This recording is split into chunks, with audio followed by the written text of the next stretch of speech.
Good afternoon, ladies and gentlemen, and welcome to BattleXO Regional League South India. My name's Edge, and alongside me, is going to be Eagle on the desk, taking you through 2 days of exciting matches because it is time for the semi-final. So first things first, Eagle, how are you feeling? Well, I'm really very excited. Hopefully, top four teams, total top 16 teams from the past 4 days, and finally now we'll be witnessing the semi-finals. So, guys, please tighten your seatbelts because this is gonna be really very fun. It definitely is. So let's take a quick look at how the event is formatted. So for you to understand, we made it pretty simple. We are going to be having 5,000 teams in the underdog stage, out of which eight will be qualifying for the finals. And then this current situation where we're in is the semifinals of the South Indian, influencer stage where Yeah. we have 16, but out of which only four will be qualifying for the final stage. We started off with 64 though, and moving on, we'll have 64 more teams from T2 and T3 orgs, out of which four will be qualifying for the finals. And later on in the grand finals, we'll have eight invited teams from the T1 sector facing off against each other, a total of 24. And that is going to be a massive, let's say, chaos. Yeah, I would Yeah. like to use the word chaos here. And of course, that will be, very massive chaos, and very massive teams would also be coming there. If I talk about four influencers, eight qualified underdogs for organization, and eight invited T1 teams would be there. So, yeah, I guess. Especially if I talk about the creator phase format, well, what it looks like, 64 teams were there, 16 teams per group, then four qualifies from each group, and this will be the semi-finals of 2 days. And again, four will qualify from the semi-finals to the grand finals, and these underdogs will get a chance. I'm sorry, these creators will get a chance to play against the underdogs as well as the T1 teams. So a lot of good chaos, good excitement is coming up in the upcoming days. Oh, for sure. This is gonna be an exciting 2 days. But yeah, let's take a quick look at the schedule as well now coming in. Today is the 3rd of October. Hope you guys had some rest, some time to re-strategize as well. I'm pretty Yeah. sure the teams have done that as well now coming in. We are done with group stages. We are now in the semi-final day number one. That is 3rd of October. As I said, we'll be jumping into action pretty soon. But it is once again day one and day two. That is something you need to keep an eye on. Now, for anyone who has missed the first 4 days of the group stages, well, here is the team list for you guys to have an understanding of what are the teams that are going to be in the semi-finals. We have Mallu Weiner, Smita Plays, two teams that I'm really excited to look forward to. Well, of course, if I talk about the last day when you were absent, I think last day was really very beautiful, really very challenging. If I talk about few new teams, Kicha 2P, Boom Bam Vigil, Exnos Gaming, Mayur Gaming, they played really very beautiful. The comebacks were really very exciting. I would love to see how few teams will perform, especially if I talk about Bravo Gaming, Adarsh Gaming, and Exnos, and Kicha 2OP and Boom Bam Vigil, because these are the teams who made comeback anyhow in the last two matches of every day respectively. But yes, now it's between the top 16, it's between the best of best, and you have to be the bestest. So yeah, you don't have a lot of chances. 2 days of semi-finals, four matches each day, so those eight matches would be really really very difficult and as well as pressure. For sure. Other teams like Vadyar Gaming, Nevino PXPen Gaming, Star Nixon Gaming, Odeon Gaming, Asaf Gaming, KMC Combin, Maman Gaming, Xnox, all of these as well have put up some amazing performances. But all of this, they're trying to get some points, get some bragging rights as well, along with the moolah that goes with it. So the prize pool, well, it is in such a way: the first place winner will be taking away 20,000 rupees, second place 15,000, third place 10,000 rupees, and the MVP of the finals will be going home with 5,000 all to himself. So that is something I'm gonna have my eyes on, because Yeah. MVP, according to me, is going to be the most prestigious award out there. Because the most valuable player, if I talk about the whole tournament, It's the most prestigious, as well as it will be a solo fight for a singular player. So let's see how will they get those MVP, who will be the first, who will be the second. But this all depends upon the point system. How will you get the points? How will you get the rankings? Well, the first position will get 15 points, second position will get 12 points, third will get 10 points, fourth will get 8 points, five will get 6 points, six will get 4 points, and seventh position will get 2 points into their side. From 9 to 12, if you get a rank, well, you'll get 1 point into your side. From 12 to 16, you'll get no points. And if you get any finishes point, you'll get 1 point. So yeah, if you get finishes, you'll get 1 point. If you are ranking amongst the top 10, you'll get some decent points as well. So you have to keep a balance of those finishes point and at those place points simultaneously.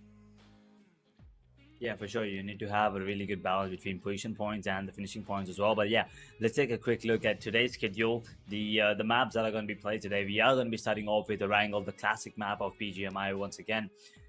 Played numerous number of times, and then we'll be heading on to Miramar. And once Yep. again, as I always say, Wrangle, if you have a really good head start, Miramar Yep. it might just be your game as well. But then Sandhog, it could go either way. And Erangel, we've seen, has been the map of comebacks recently. So expecting something Yeah. similar today as well. Well, of course, we could expect that only because if we talk about their angle, few teams will get a start over there, few teams will get a start in Miramar. But if you have to maintain the consistency, you have to get those average point in every match.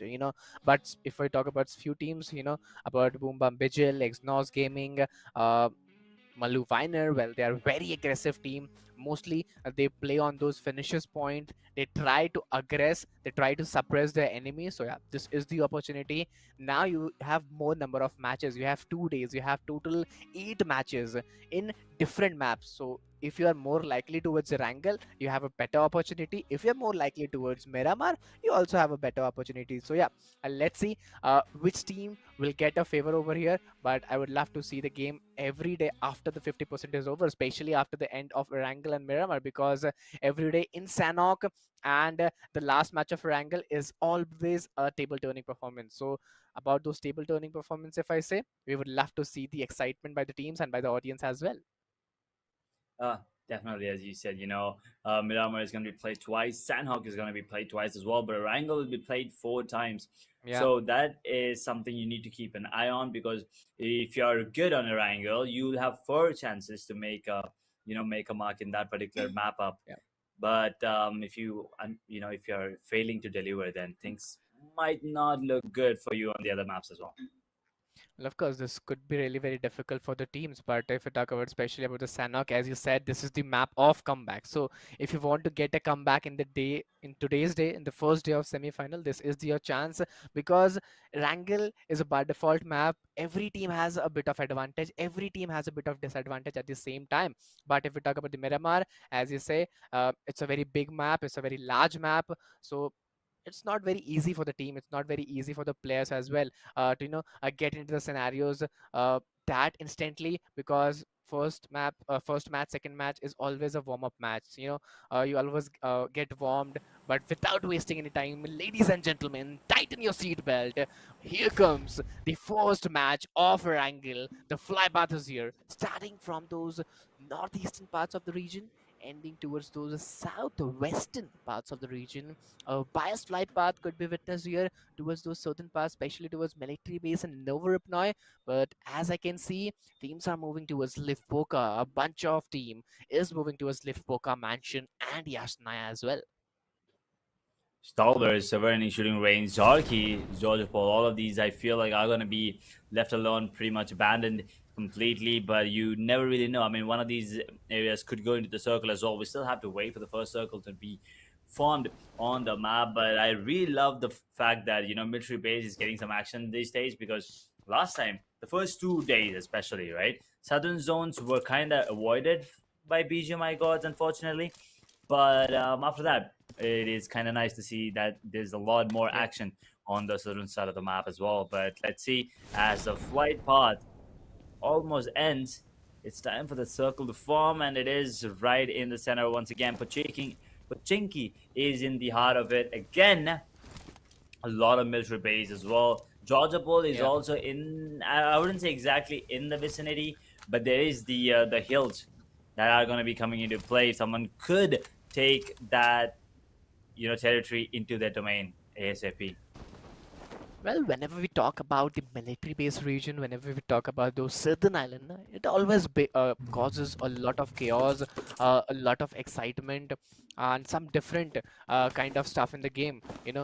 Because you always go for those crossing the bridges, those bridge camps, those bridge block will bring some excitement and some more table-turning performance. But what I talk about 15 teams, 16 players, it's a custom pack lobby. You'll get a chance to loot, you'll get a chance to give your rotation from the first zone to second zone. I don't think there will be some major drop clash because this is the semifinals, not the stage group. So yeah, each and every team will play very aggressively. Few teams will play very aggressively, I'm sorry, and few teams will play very defensively, I'll say. Because at this point of time you can't afford losing. And there you go, the first pick, Claw P, and Igil has taken that opening knock. Let's see how will they move on.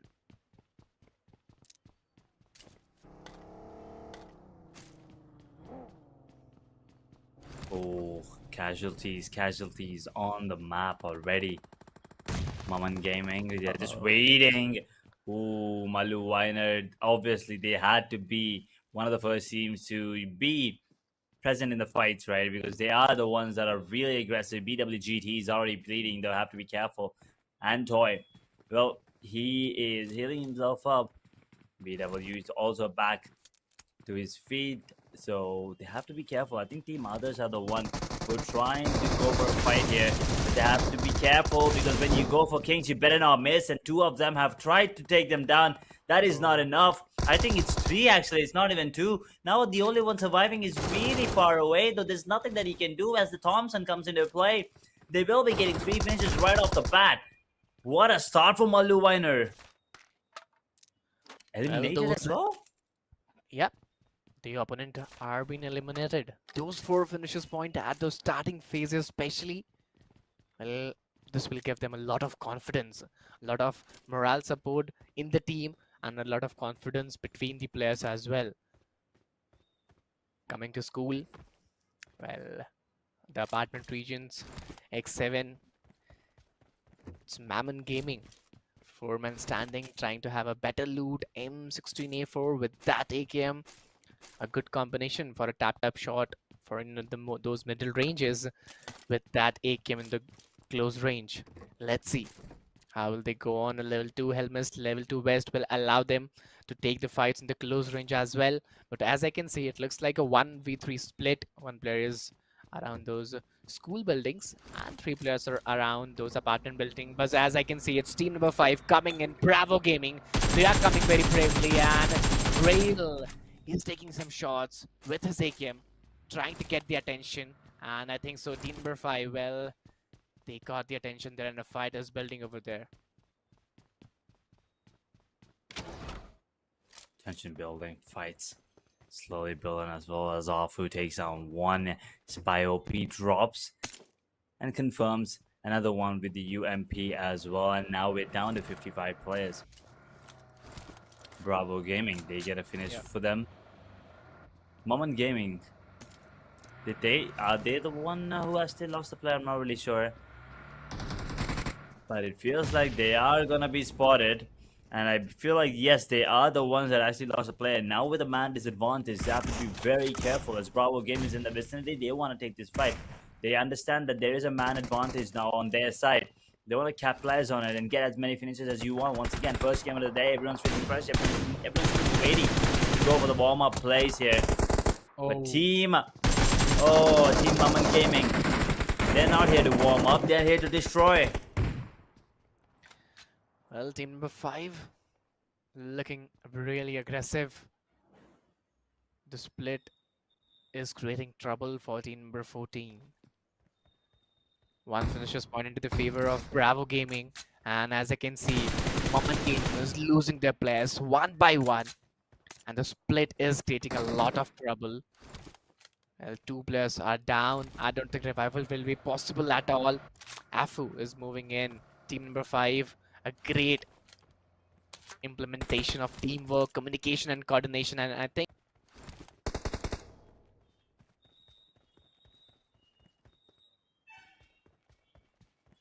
Boy, I'm not really sure why Moment Gaming wanted to, instigate that fight, because you were not on point. Your position was not that great, and you did not have all the utilities to work with anyway. But if you guys think you have the ability to, stand tall against all these players, well, then all you need to do is pull out your smartphone, scan the QR code, get that BattleXO app from the Google Play Store and the Apple App Store, register for the underdog stage, and maybe you could also be in the grand finals if you're good enough, if you showcase your skills and prove to be worthy enough. As Catboy is the only one surviving right now on his side, Mammon Gaming, they will try to survive for as long as he can, because he does not want to get 0 points. Get at least something. Even 1 is better than 0, so that is all I'm saying. But he's being chased. He's being chased, making sure he takes all the painkillers in the world. But if he's spotted, there's nothing that he can do. He's a lone wolf right now, but see a shadow. Who's the other team? Mayur Gaming is in the picture now. They lose a player. They will confirm it as well immediately. The side of Bravo Gaming, they don't care who they want, who they see. They will take him all down. Spot him, take him down. Simple. That looks like the motto. And they spot another couple of players coming in from the side of Mayur Gaming. They have to be really cautious here. Nice positioning. I like this movement coming in from the players on the side of Bravo as well. They're taking really good positions here.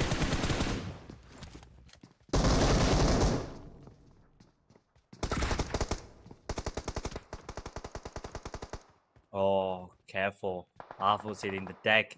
And now they might lose a couple of players as well after taking the fight that they can't win here as a confirmation comes into play. Bravo Gaming, they lose a player as well. And Sasuke, he's gonna slit him. Getting a bit of revenge for his teammate. But let's see. 2 finishes now for the side of Mayur Gaming. They have to be a little cautious because they do have a man down as well. And they are in the same building at this point. They have to be... They kind of have to understand this, right? They have to know that there is someone hiding there. But there are only 2 players, and that grenade will not be able to deal damage, I feel like. But the other 2 players are now converging on him. Shadow has to be careful. The grenade bounces off of the roof and comes back down. Unfortunate. He's wasting a lot of utilities here. Yep. Oh, maybe not. Maybe he's not. How that? Wait a second. How did that land? Now the only one standing is Liquid all of a sudden. Side of Bravo Gaming, they're coming on top. With a man disadvantage, they're still putting it back, Eagle. Well, I guess they're still trying, going in very aggressively. Team number 5. Well, they want to initiate those back-to-back fight. Already got those 5 finishes, but no single. Well, I don't think this will make a very good difference. Liquid, he's troubling the players, looking like a 1v2. Having the height advantages will give him advantage, but Kalan, he was very confident. He took the last pick, got total 3 finishes point at the end of this fight. Total of 7 finishes point in the favor of Gaming. And yes, it's a good start. It's a positive one. Let's see how will they go on. Team number 13, team number 10, very close to each other. There could be a rotation clash coming in. But let's see, are they interested in it?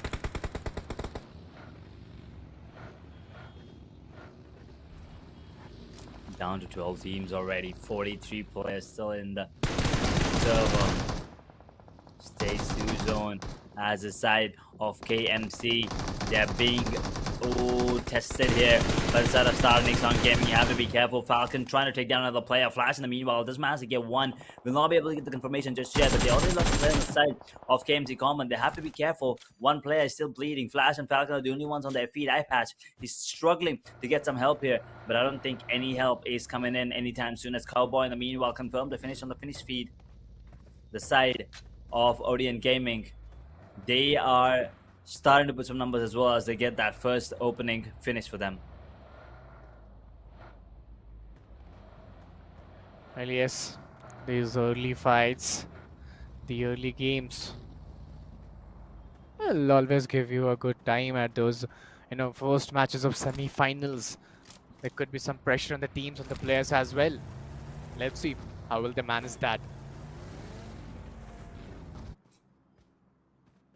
True.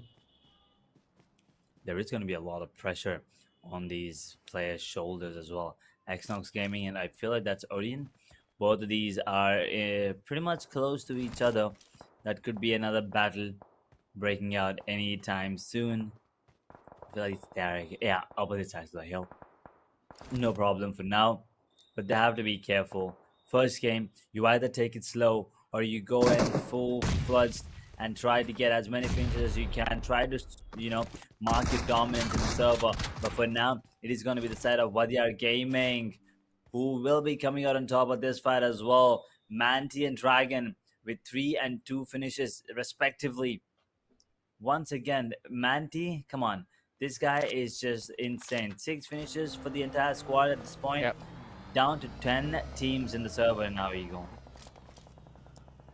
10 teams, 36 players. If I talk about the zone formation, it's shifting towards those southwestern parts, having some central regions as well. Pochinki, Katkar, Ruins, Rozhok Water City as well. Some parts of Rozhok Water City. Very pure. And if I talk about those, regions around the bridges of the northern island, I think that is really very clusterized. It's covered by almost 4 to 5 teams, and a lot of crowd is building over there. I think they're still confused that will the zone shift go towards the southern part island or will the zone shift come towards the northern island? This is really very important. So the confusion is creating those crowd over there, and it's always a task for you to cross the bridge, to cross those bridge camps as well done by any of the team. And as I can see, most of the teams are around this region. They are still waiting for the next zone formation. If it comes with a hard shift towards those southern parts, I think this would be really very difficult for them. And now they are trying to get some information. They're trying to gather some info of the opponents, number of players, where they're hiding out, how many vehicles they have, how will they move in, can they have a rotation clash as well. So yeah, you should have those plans ready, and you should also have a backup plan. If there's a bridge block, you could go by water or any other region. But as I can see, team number 11, well, they are trying to create a fight. Grania has taken down Falcon with those M416 in his hand, and it's PSY, 4-man standing, having a good information of team number 11, but still they are waiting for the right time.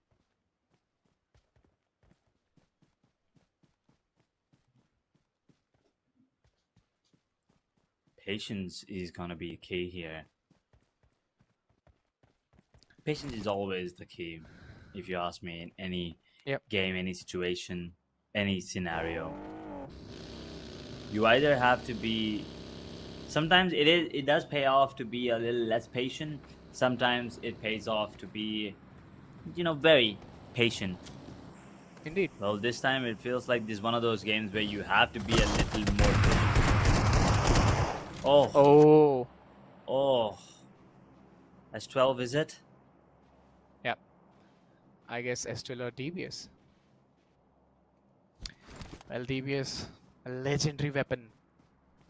Always ruling against the opponents, against the enemies. But these Pochinki Hills, covered by team number 16. And as I can see, they're covering the whole hill. One player is at those western regions, one player is at those eastern region. They're trying to cover the whole hill. 2 players are at those center. It's looking like a 1v2v1 scenario, but Obey, Pipad, well, he's been spotted. A great spray. It is weird. Or a Bolt Boy. Well, no, it's Bolt Boy taking an eye patch. That was a great shot, but I guess they're trying to steal the kill. But Bolt Boy ENC, taking those tap shots, height advantage will always play a prior role. Bolt Boy has been spotted down. Some amazing shots taken on the running vehicle. Well, the tracing is needed to be very sharp and good. AK is coming in action, and now team number 16, well, they will rule the game, because the height advantage which they have is looking very smart game. And in PSY, last player is AK ENC, low range is surviving for the team. Well, he'll try to find a shelter for him with because there's no space at the region of Pochinki where he could hide. And I think this position will not work for him because, as I can see, it's team number 7. Team for the year, if I'm not wrong. The players of Team Tamilas are closing in, are coming in, and TT Manti OP has been taken down. Kicha 2 OP trying to get the advantage of this fight, trying to engage themselves into a third party. Well, he got some damage. He got knock. I think one knock. But now, if they push in, I think is this the right time to push in, Edge? It feels like it is, Once again, they've already dealt a lot of damage now coming in. In the meanwhile, you can see on the finished feed, Tycho ML actually ran over someone there with his vehicle. And Kicha 2OP also understands that this might just be the right time to push in as well. So he's taking the vehicle out, or is he retreating? I think he wants to go to a safer position. So that is also uh, a wise move if you want to play it safe. But as I said, they already dealt a lot of damage onto those players, right? Which means they will be spending some time sitting there trying to heal themselves back up, using those Yeah. utilities as well. So that should have been the right moment for you to strike. But now it's a little late. Now it's a tad bit late. You're not going to go in. They're going to be ready for you this time around. And you've already given away your position. So repositioning is going to be on the cards as Cobra. They get taken down thanks to Convoy RTR. The side of Odeon Gaming, they are still looking strong with 3 finishes. We're down to top 9 teams now. Well, they're looking really very strong. We're talking about Team Tycho, which is Odeon Gaming. Well, they already got those 3 finishers point, and this team was really very aggressive in the past days, especially in the group stages. They were dominating in the lobby in every 4 matches, and I would love to see how will they play in the semi-final stage because you have more number of matches in this particular stage. So yeah, you have a more number of chances to prove yourself in every match. But right now, team number 3, Mulluwiner. Well, this is one of the aggressive team in the lobby against team number 8, Nevin OP. Well, they are looking very close. A new zone formation could come in few seconds, and there you go. It's a hard shift, what I can see, towards those western parts of the Pochinki. Some compounds are still there. Even half of Pochinki is still inside the zone, but I don't think if you are ready, if you're thinking that the zone, especially the end zone, will be in the Pochinki, I don't think so. The zone will be forming towards those open grounds around those Pochinki hill. So you should acquire the hill as fast as possible, and early rotation will always favor you. As I can see, team number 7 is Wadia Gaming. They have got 9 finishers point. They are moving inside the zone, and this is a good position, because it's a borderline. What I can see, it's a borderline of that compounds area and a borderline of that open grounds area as well. So if you're at border, you can go this way or that way as per zone's demand. So it's a good chance. But team number 3, well, Mulluwiner, trying to get some tap shot. Intense Sparrow has been taken down in a trade. Revival would not be that difficult, but yes, you have to, protect your helmet, protect your vest for those end zone fight, for those end zone battles. But Tycho ML Star, some amazing shots have been taken down. Yeah, everyone's feeling really confident now. As we move down to the final zones of the first map here, Manti is still reigning supreme as he's still dropping players left, right, and center here. Coming in from the side of Vadiyar, has to be one of the MVP contenders for sure. But let's see, as Odeon Gaming now, they also are really strong in terms of firepower. Vadiyar Gaming taking it a little slow. Manti unable to confirm that finish onto the player that he just knocked down, because once again, there are a lot of areas to hide. There's a lot of cover in this particular area of the map. Pochinki, one of the hot spots for a lot of loot, for a lot of drop battles as well. But now it looks like one of the top hotspots for the final battles here as well on the map of Erangel, as we move further and further into stage number 4's zone. Team Nevin OP, what are you doing? 9 teams, I'm sorry. But with 0 finishes, they have to get some numbers on the board. And just as I say that, they find Catboy. I feel like that was the last surviving player on the side of X-Pain. And, well, they get taken down as well. well, he did his part. He was surviving for a while, and yeah, I think he got his team a couple of extra Yep. points, so they'll be happy about it. But we're down to 8 teams now, and that's gonna be the first finish for their side, for the side of Nevin OP, that is. Ooh, a new zone formation, and as I said, the zone will be coming around those open grounds towards the western parts of the Pochinki, and that what I can see. Talking about team number 8, which is Nevin OP, well, they're at a great position. This could harm them because they could become the center of attraction, eye of attraction from every team. The tracing is done by Falcon. Some amazing shots are coming in, but no connection for now. Well, he tried, he failed, he learned. But yes, now those 8 teams, I'll say those 6 teams, they need to come inside the zone because I can see 2 or 3 teams inside the zone already. So it would be really very difficult, especially in the end game when the zone is totally around those open areas. It's really very difficult. I don't think so. This stone or these vehicles will play a prior role. Late rotation can help you around. What do you think, Edge? I don't think there's going to be any more rotations after this stage 5 zone, because once again it's getting really smaller and smaller, the circle now coming in, and who else are on the perimeter of the circle, I feel like will have an advantage on 2 others who will be Yep. making their way in. So I feel like being at the center of the circle is a disadvantage, but at the same time being outside the circle is a massive disadvantage. So finding a spot very close to the perimeter and hoping that the zone converts the zone to you is going to be the play for multiple players. At least I Yep. would feel like that is going to be a wise play, because this position from Orient Gaming is good. The position from the side of Smita Plays is also good. Once again, they have a couple of players surviving. On the side of Vadyar Gaming, though, I still feel like they have 3, maybe 4 even. But Cobra, they lose their player. They will not be getting that confirmation just yet. But Joker, though, he will confirm that finish onto one of the players. And now, there you go, as I said, going back into the zone is going to be a very big hassle for a lot of players. As Goku IWNL, he will run over another player as well. Kickstart 2 OP, have to be careful as Manti is going to get taken down as well. Well, multiple fights coming in action. Taiko Junatu are well. Some amazing shots have been taken. Team number 17, Kicha 2 OP. They're looking in trouble. The players have been taken down one by one. And it's lack of teamwork there. Could be totally seen. 6 teams, 20 players. And as I can see in the mini-map, all the teams are at those edges. Nobody is taking a risk to get inside the zone, to get the zone central parts. This is the fear, this is the competition which we were talking about, and this is the first match. What will be the competition level in the upcoming matches when we'll be moving towards the 4th, 5th, 6th matches, which will be the deciders one. But Maxi, those amazing grenade are creating trouble for the opponents, are making good connection there. Some smokes have been done. Revival, well, man advantage is very needed at this time.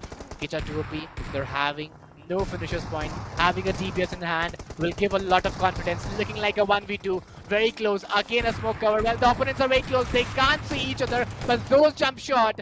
Maxi with that S12K, he'll get those 2 pick. Team Vadyar, they were ruling in the group stage, and they are ruling in semifinals as well. 16 massive finishers point into their side.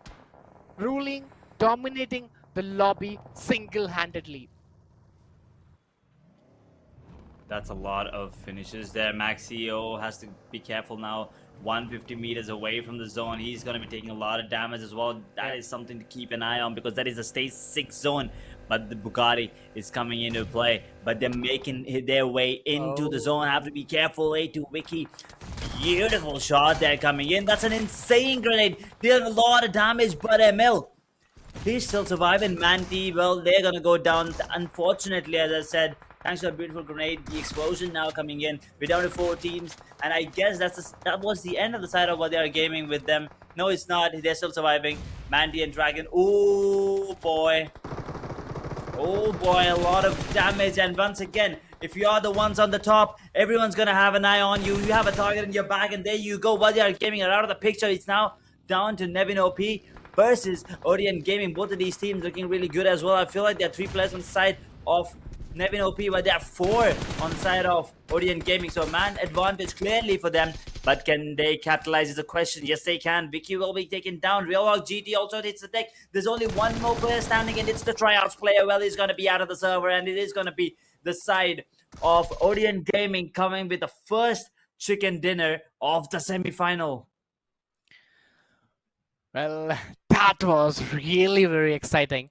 I was holding my tables, my chairs very tight because the way Odeon Gaming played, that was really remarkable. Especially if I talk about Team Taiku, well, they were also very good, and we can't forget the domination of Vadhia as well. Edge, the way they played, the way they secured those finishes point with those man advantage into their favor. If I talk about those top 4 top 5 teams at that point, at that stage, they were having 4 man strong advantage and those 16 finishes point, which mean they were acquiring the fights, they were winning the fights with those 100% potential, with a good coordination of team, with a good communication between the players, and this is been showcased uh, in the game as well. Oh yeah, for sure. I mean, Odin Gaming, they are gonna be the ones getting that chicken dinner off Yeah, the first map up here in the semi-final. But as you said, Voldia Gaming, they were phenomenal right off the bat once again, proving their yeah, dominance here, proving that they are one of the top teams, still one of the top dogs out of these 16. And I feel like they still have, managed, accumulate enough points to be on the top one, if maybe top two. Uh, but I don't think they'll be anywhere at 3 and 4. I feel like it is going to be a top two finish for them as well. But yeah, what a game this has been. Everyone doing really well. That was yeah. a very intense matchup coming in. We are going to be heading down to Miramar in some time, but for now, it's time for us to take a short break.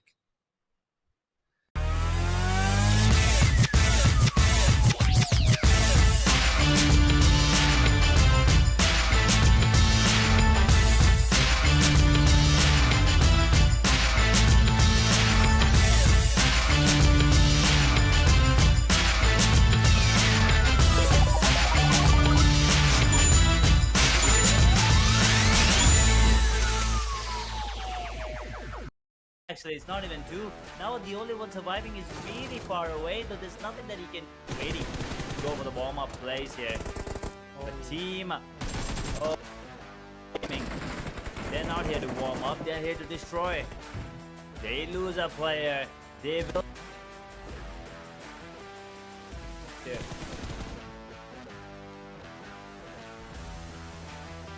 As confirmation comes into play. Gaming, they lose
Okay, so hello guys, here we are back again with BattleXO Regional League South India, presented by Esports EXO, and here's your caster for the day, myself Eagle, and alongside with my co-caster Edge.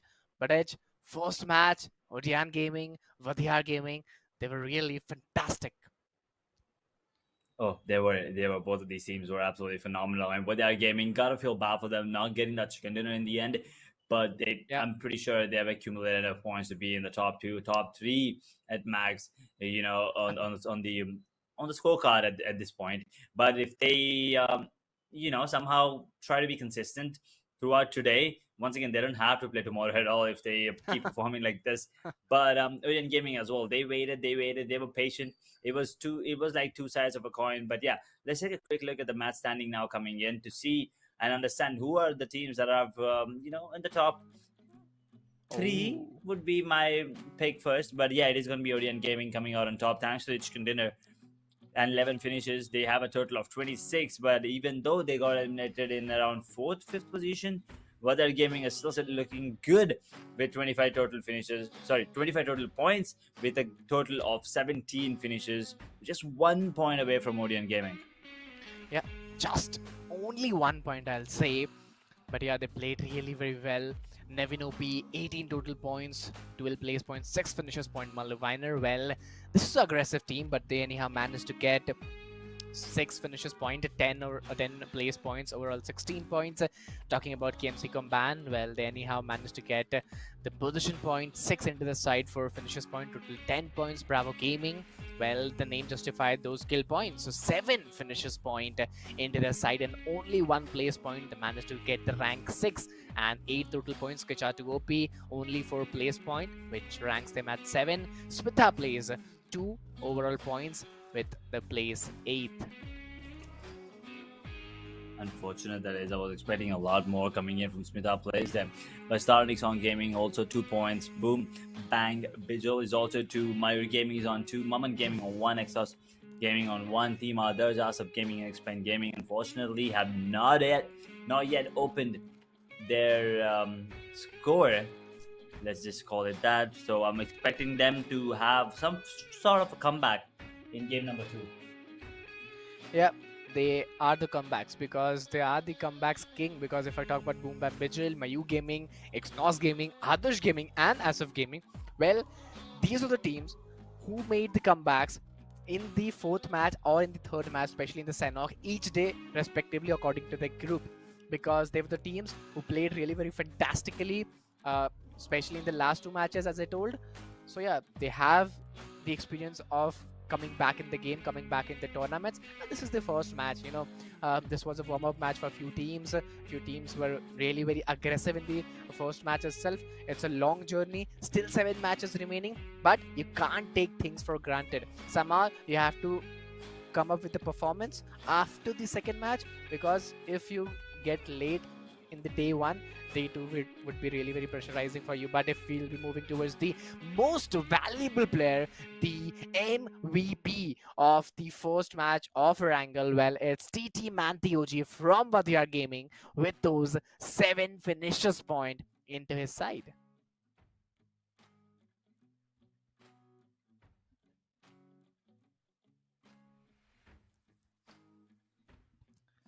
Well, yeah, the way they played was really very great.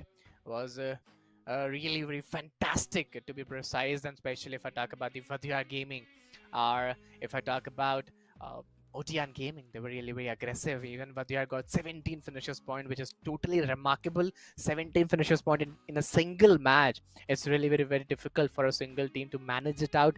The way Team Vadiyar pulled it off was really very great. And I guess in the next matches, the map of Miramar, if they play continuously like this, irrespective of map, I think this would be trouble for other teams, because with the change of map, few teams get advantage, few teams are more settled in other maps, are more fond of other maps. I talk about, Sanok, I talk about Miramar. So I could see some teams coming back in Miramar as well.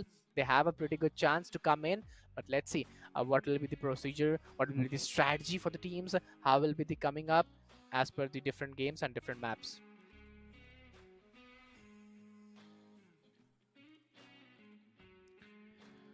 Well, at the same time, very soon the map of Miramar, the action will be live. But before that, guys, I'll request each and everyone to please go, do hit that like button, do subscribe the channel, do share the stream, because this is the support what we need from you as an audience. So if you go and do support us, we'll be coming up with some more amazing, talented tournaments, more amazing tournaments, especially for underdogs, which will make you, or which will give you a stage to become under gods. And what BattleXO is providing you, what esports exo is providing you, well, this is a platform, this is a stage especially for underdogs. It's been builded a stage, a platform especially for you guys. So if you haven't registered there, please go, do register, because you can play there according to your skill. If I talk about, if you are not that good player, you can play in tier 3 scrims. If you're little bit good, you can play in tier 2 scrims. If you're very better, if you think, you can try yourself in tier 1 scrims as well. So this is the platform given by BattleXO. You can download the app scanning the QR code, which is coming up on the screen every time between the games, between the matches, after the games. Or if you don't want to scan, you can go directly to your Apple Play Store or Google Play Store. You can download that from there. It's very easy. You just have to type BattleXO. You'll get the app. You have to download. You have to register, and you have to play accordingly. So yeah, this is a great opportunity provided by esports exo, which is the platform BattleXO, and this is regional league especially for South India. So yeah, there will be more regional league from different areas of India. You'll get more chances. But before that, again, if you haven't hit that like button, do hit that like button, subscribe, share. But coming back in the game, talking about the game, well, the first match was really very great, especially if I talk about the Odan Gaming. They got the chicken dinner with some decent finishes point. Those 15 points in their backpack of those place point ranked them in the first position in the overall standings. But for the art gaming, they didn't have a lot of position point, a lot of place point. They just have 8 position point, but the number of finishes point was really very huge. Those 17 finishes point ranked them at second position with almost 26 points in overall standings, which was really very fantastic. But at the same time, if I talk about the upcoming matches, the match of Miramar, well, it's gonna be really very challenging for the teams, because there are many challenges in Miramar. What we talk about, the ridges, the dips, the height advantages, which few teams must be having and few teams must not. Because if we talk about height disadvantage, it's always very difficult if you are in the disadvantage of height. Even the vehicles of Miramar, the health is not that good. You always, have difficulties in getting rotation in Miramar. Especially, you have to carry those fuel cans. You have to be very alert. Any sprays on the vehicle, you just have to quick exit from the vehicle and get a good position out of there, get a good cover out of there. So yeah, you should have prepared, you should have a plan B with those things. But without wasting any time, now here's the game, the map of Miramar coming in front of us.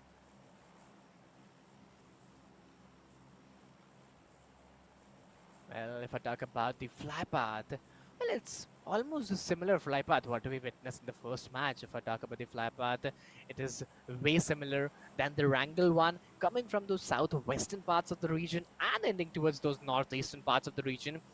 Very biased fly path, I'll say, towards those southeastern parts of the region, especially Los Leones, Los Higos, Puerto Priza, Nas General Pecado, and Power Grid Montenuevo. Well, these are the region where you could travel very easily. But if I talk about El Pozo, Hacienda, El Azhar, Cruz del Valley, and water treatment, well, it would be difficult for any team to go there. You can go there, but you have to glide or take a vehicle, then move in, which will take a lot of time.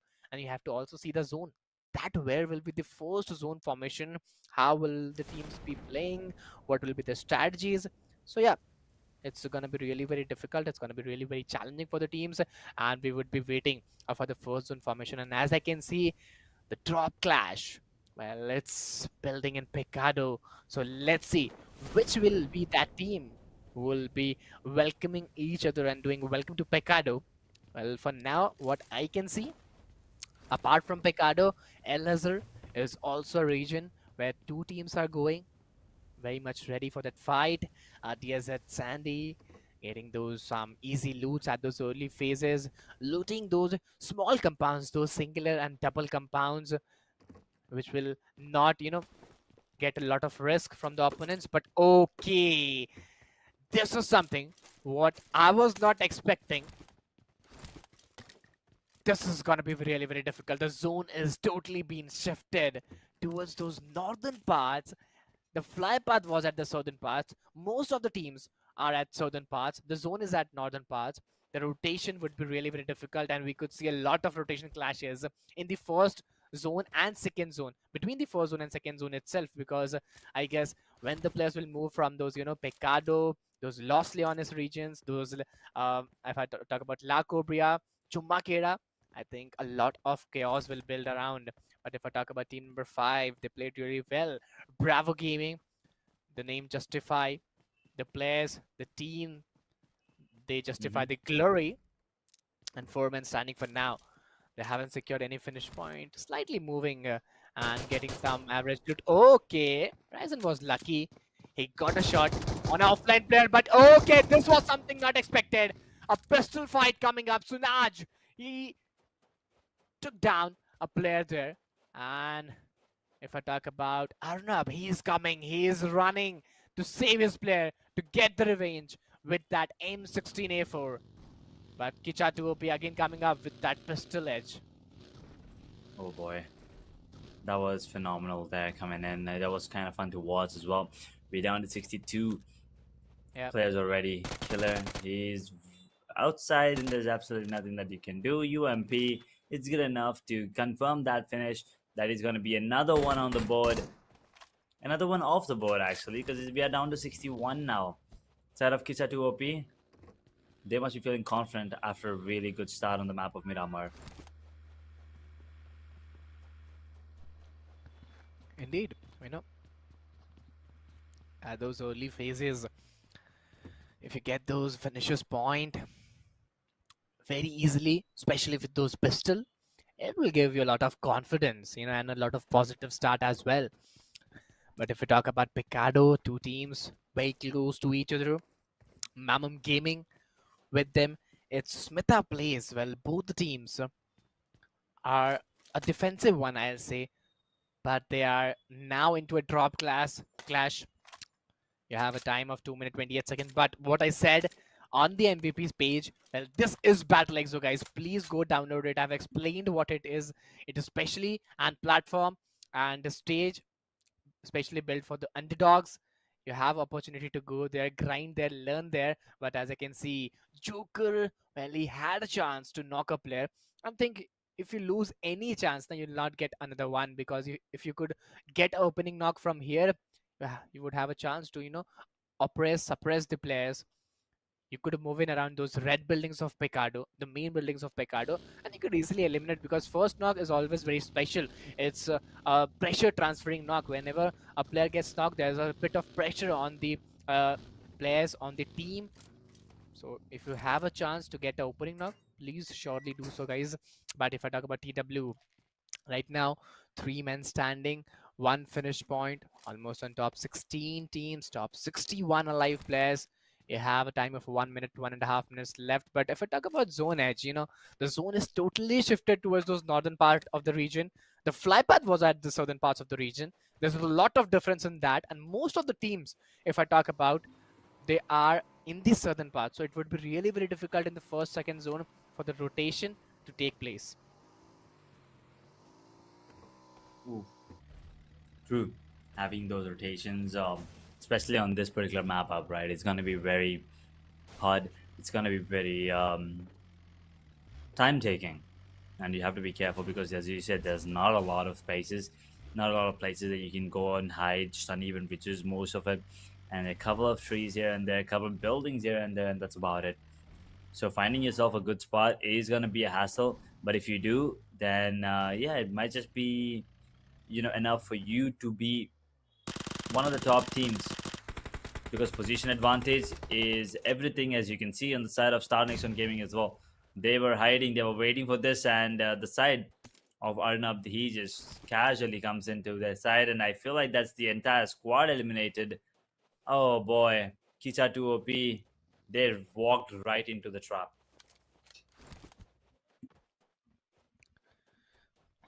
Well, 3 finishes point at those early starts.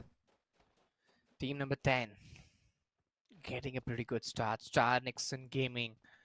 Well, in the first match, they couldn't secure more than one finish point, which was the total point of the game for that team. But yeah, a good start in this match. Obey, Flash Turbo Eye Patch, Falcon Foreman standing right now, trying to buy something. Yeah, they are getting some energy drinks, some ammunition as well. But team number 16 having a good rotation out of there, rotating in split, trying to get the information, and they have to travel almost 20 to 100 meters to get inside the zone, which is difficult from the point of view of Miramar, because driving vehicles, especially you know those trucks, is difficult. But buggy, well, it's a fast moving vehicle, you could easily travel with a buggy. And as I can see, yeah, the number 16 moving very quietly and silently.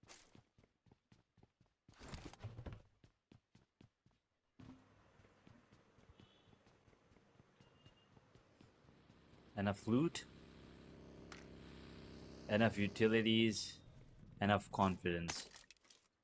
If your team has all three moving on further into the game, they will probably thrive in those later parts of the circle.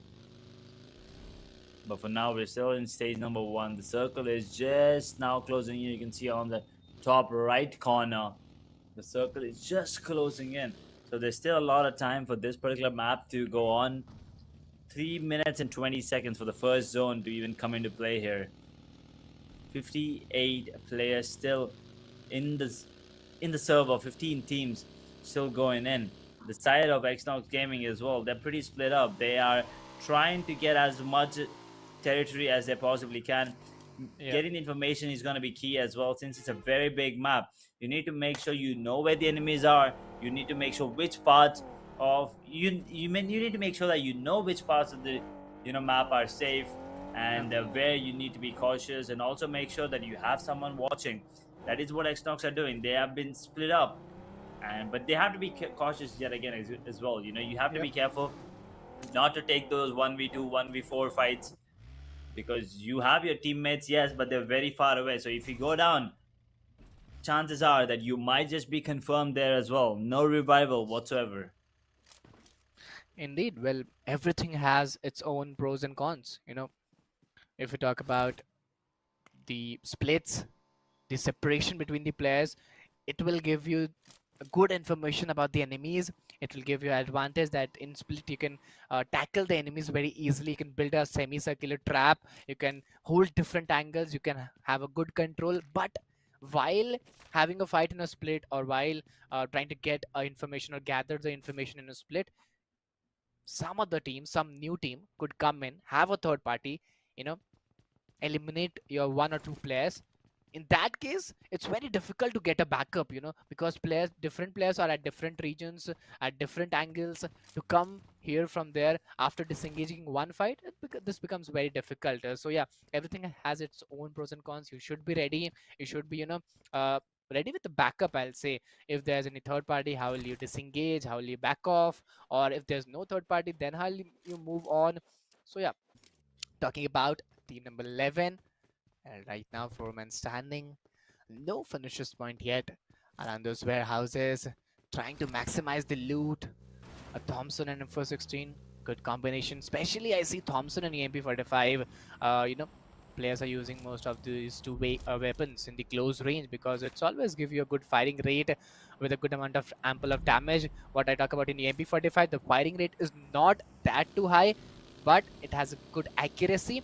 And in Thompson, you have a good firing rate, but not that good accuracy. And in both the weapons, the distance of the bullets, well, that could be a limitation.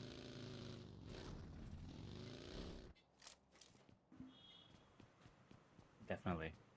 And now the zone, you can see it now, dealing a bit damage, just a little bit, onto the players inside of Bravo Gaming, but they wouldn't mind it. They have a lot of time still for the second one to come into play, as they are very far away from the zone as well, but they do have the vehicles refueled and ready. The side of KMC Comban as well. Everyone making sure to find the perfect spot. in that circle. As we move down to the second circle, I feel like it is going to go towards Tore Amuda, and no, it actually just converges on the other side. Treatment is still there. There is a part of Hacienda as well. Water treatment. Crater fields, I feel like should be another part where you can just hide if you want, if you are one of those teams who do not want to take any of those fights. In the meanwhile, Team Vadiar Gaming, they have a clear shot on Maman Gaming, but they do not want to take this because once again they can, yes, take them down, but they won't be able to confirm this finish because of the fact that there are a lot of cover. There's a lot of cover of buildings, and he has a clean shot. And look at who it is, the man himself, Manti. And if he's pulling his trigger, there better be a very good reason. Well, yeah, if he is putting the fingers on his trigger, you know, the way he pulls off the game, the way he took the finishes in every game is very lethal, and he was the MVP of the last game. Right now, having a DBS with M460 and a good combination of a mid range and a close range, which is required in Miramar. But team number 14, they have to be really, really very alert, because if you're in Hacienda, especially around those San Martin regions, it's always very risky and difficult. And as I can see, team number 7, which is the team Wadhya Gaming, well, they're at a good split, one-on-one split. They're making a good quadrilateral over there. What I can see in a mini map, different players are holding different angles, and with this split, the limitation which comes in a split, that you can't give backup to your players. But in this split, what I can see, players can give backup to each other. They are holding different angles, but also giving backup to each other with those compounds. So yeah, making a good triangle or a quadrilateral or a square formation in a split will always help you, what I can see.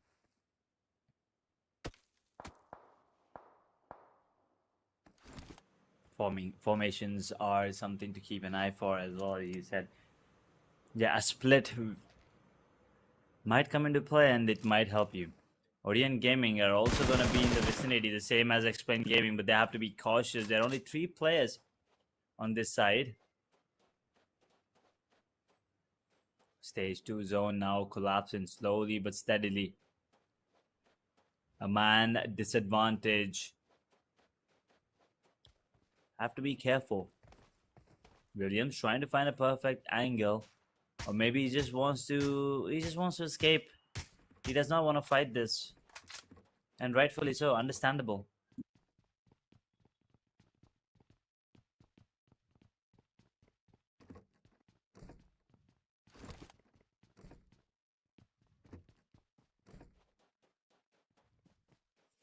Well, right now, what I can see is 15 teams, so 57 players. Team number 4, Cobra, Claw, Joker, Prabhas, LOL, 4-man standing, having a pretty good start. No finishers point, but they're silent, quite holding a good position in Myanmar. Team X7. Well, TT Manti OG. Did I read something wrong? Because he is knocked. And if he is knocked, well, his team must be in pressure. Team Taiku, well, they're also very close to a fight. William, FPS. He could give a surprise attack over there. And I can see a Golden Mirado as well. Interpreter has been taken down by Evil. Multiple fights are taking in action. And yes, Nevin will be trying to get some shots over team number 5. It's Mamum Gaming. Holding a good position there. Gonna be difficult, I guess. Different teams, different regions, and different fights. I think this is very difficult.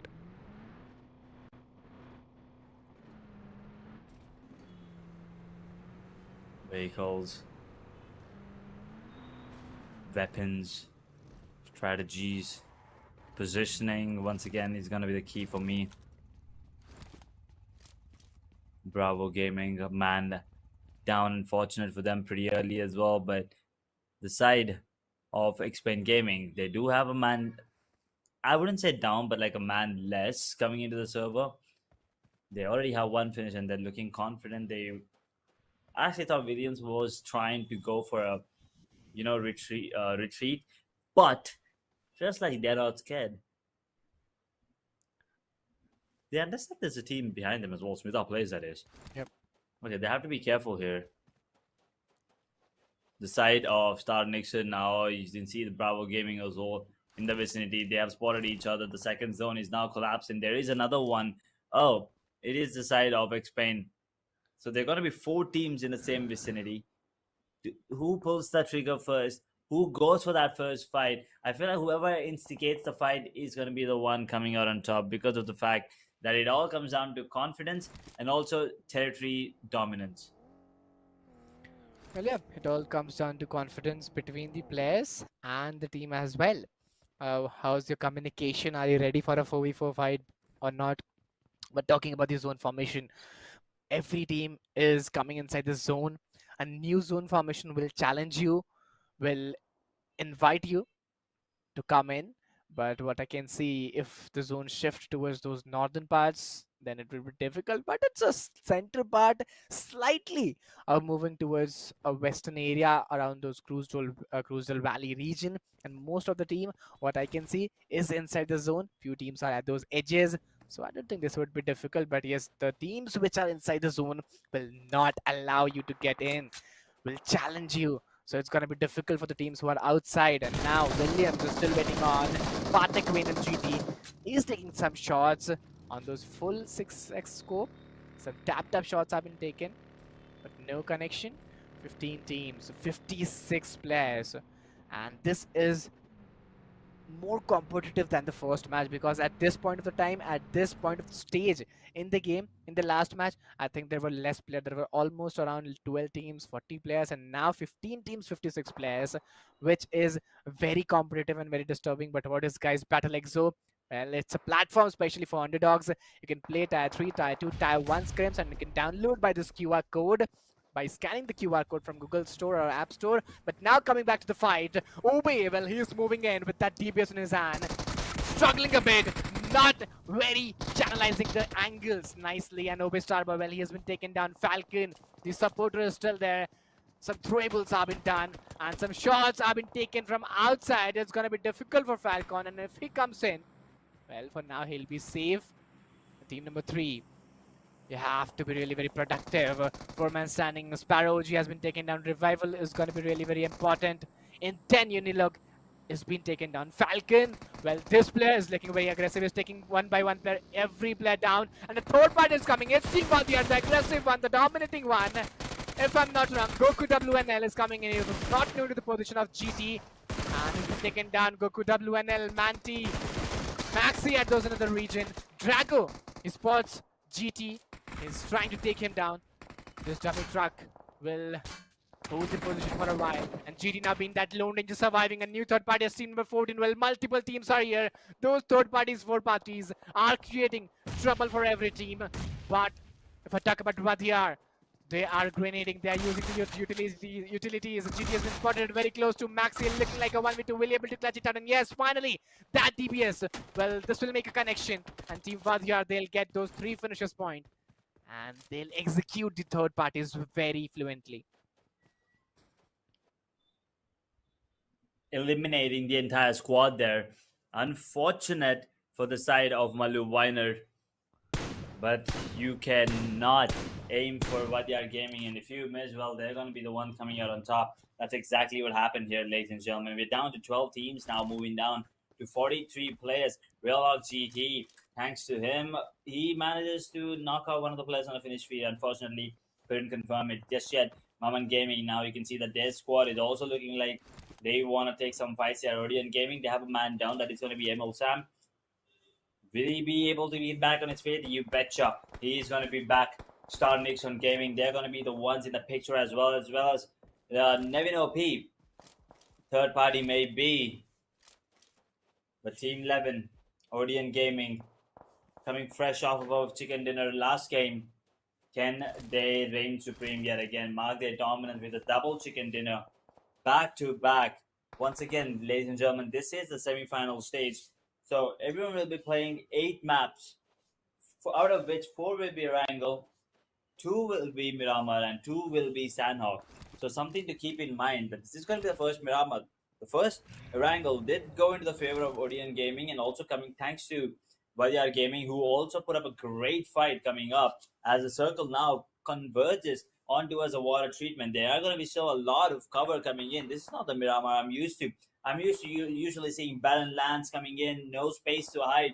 But this time, there is so much space, so many buildings, so many compounds to work with. In the meanwhile, the side of Nevin OP, they already have 4 finishes. They have 4 players still surviving. Real Hawk GT is going to be the MVP as of now, but he has to be careful as the vehicle is burning. It could explode any minute, meaning that he could go down with it. You always have a chance to suppress your opponents, your enemies. But this match, it's really gonna go very deep, very intense. 12 teams, 43 players, stage 4. Still 43 players are surviving. This is the competition of the lobby. This is the toughness for the qualification into the finals. I'll say into the grand finals to be precise.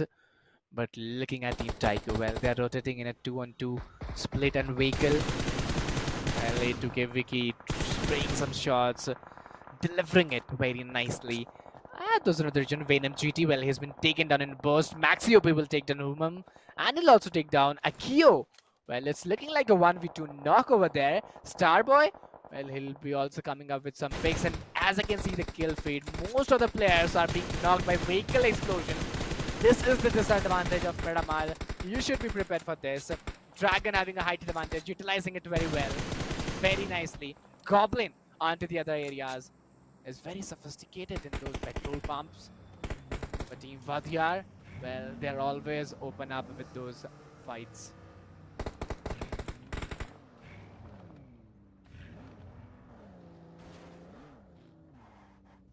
Oh, our team's gonna change their play now. Will they be going in? In the meanwhile, TT Maxi, he's still, he's still going really strong in the side of 18. Mayur Gaming is in a lot of trouble as they're losing a couple of players. JD's life is also gone. They will be getting one of the teammates back to feed, but they do not have any finishers at the moment. And they are in a lot of trouble as Devil is right there with the M4 once again confirming another knock. Will not be able to go for the finish as there are multiple teams trying to chase them. Team Others is going to be another one here. Asaf Gaming in a lot of trouble. Mayur Gaming as well. Losing players. Now the only one once again is going to be Liquid. And will they go down yet again to absolutely nothing? If they go down right now, they will get 1 position point, and that's about it. They need to get at least some more points. Trying to go for the revival on the Sasuke as they already lost the other 2 players.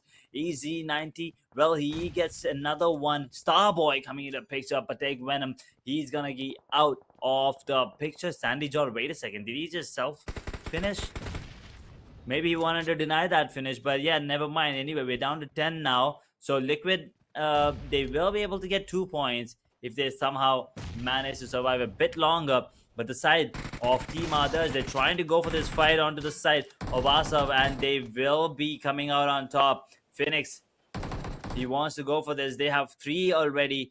Claw, Phoenix, Wolf, and Devil trying to claw their way to the top. As a player, he's hiding. Adi, he found a nice little shack. He's not gonna come out of it, but the players are gonna be coming towards him, and now he's on 1, maybe like 10 points of health, but that's about it. He's gonna get taken down in no time. There's no way he should be able to capitalize, and that's gonna be another squad wipe here. But TT Dragon has to be careful as well as Manti's coming into picture to revive him. They are gonna be the next target with a bounty on their head as we're down to 8 teams and 27 players. Well, 8 teams, 27 players. This is the 5th zone formation coming up in. A2K having the height disadvantage. Team number 10 having those height advantage will help them a lot. Well, the players are coming in. A pre-grenade by Starboy could create a lot of difficulties.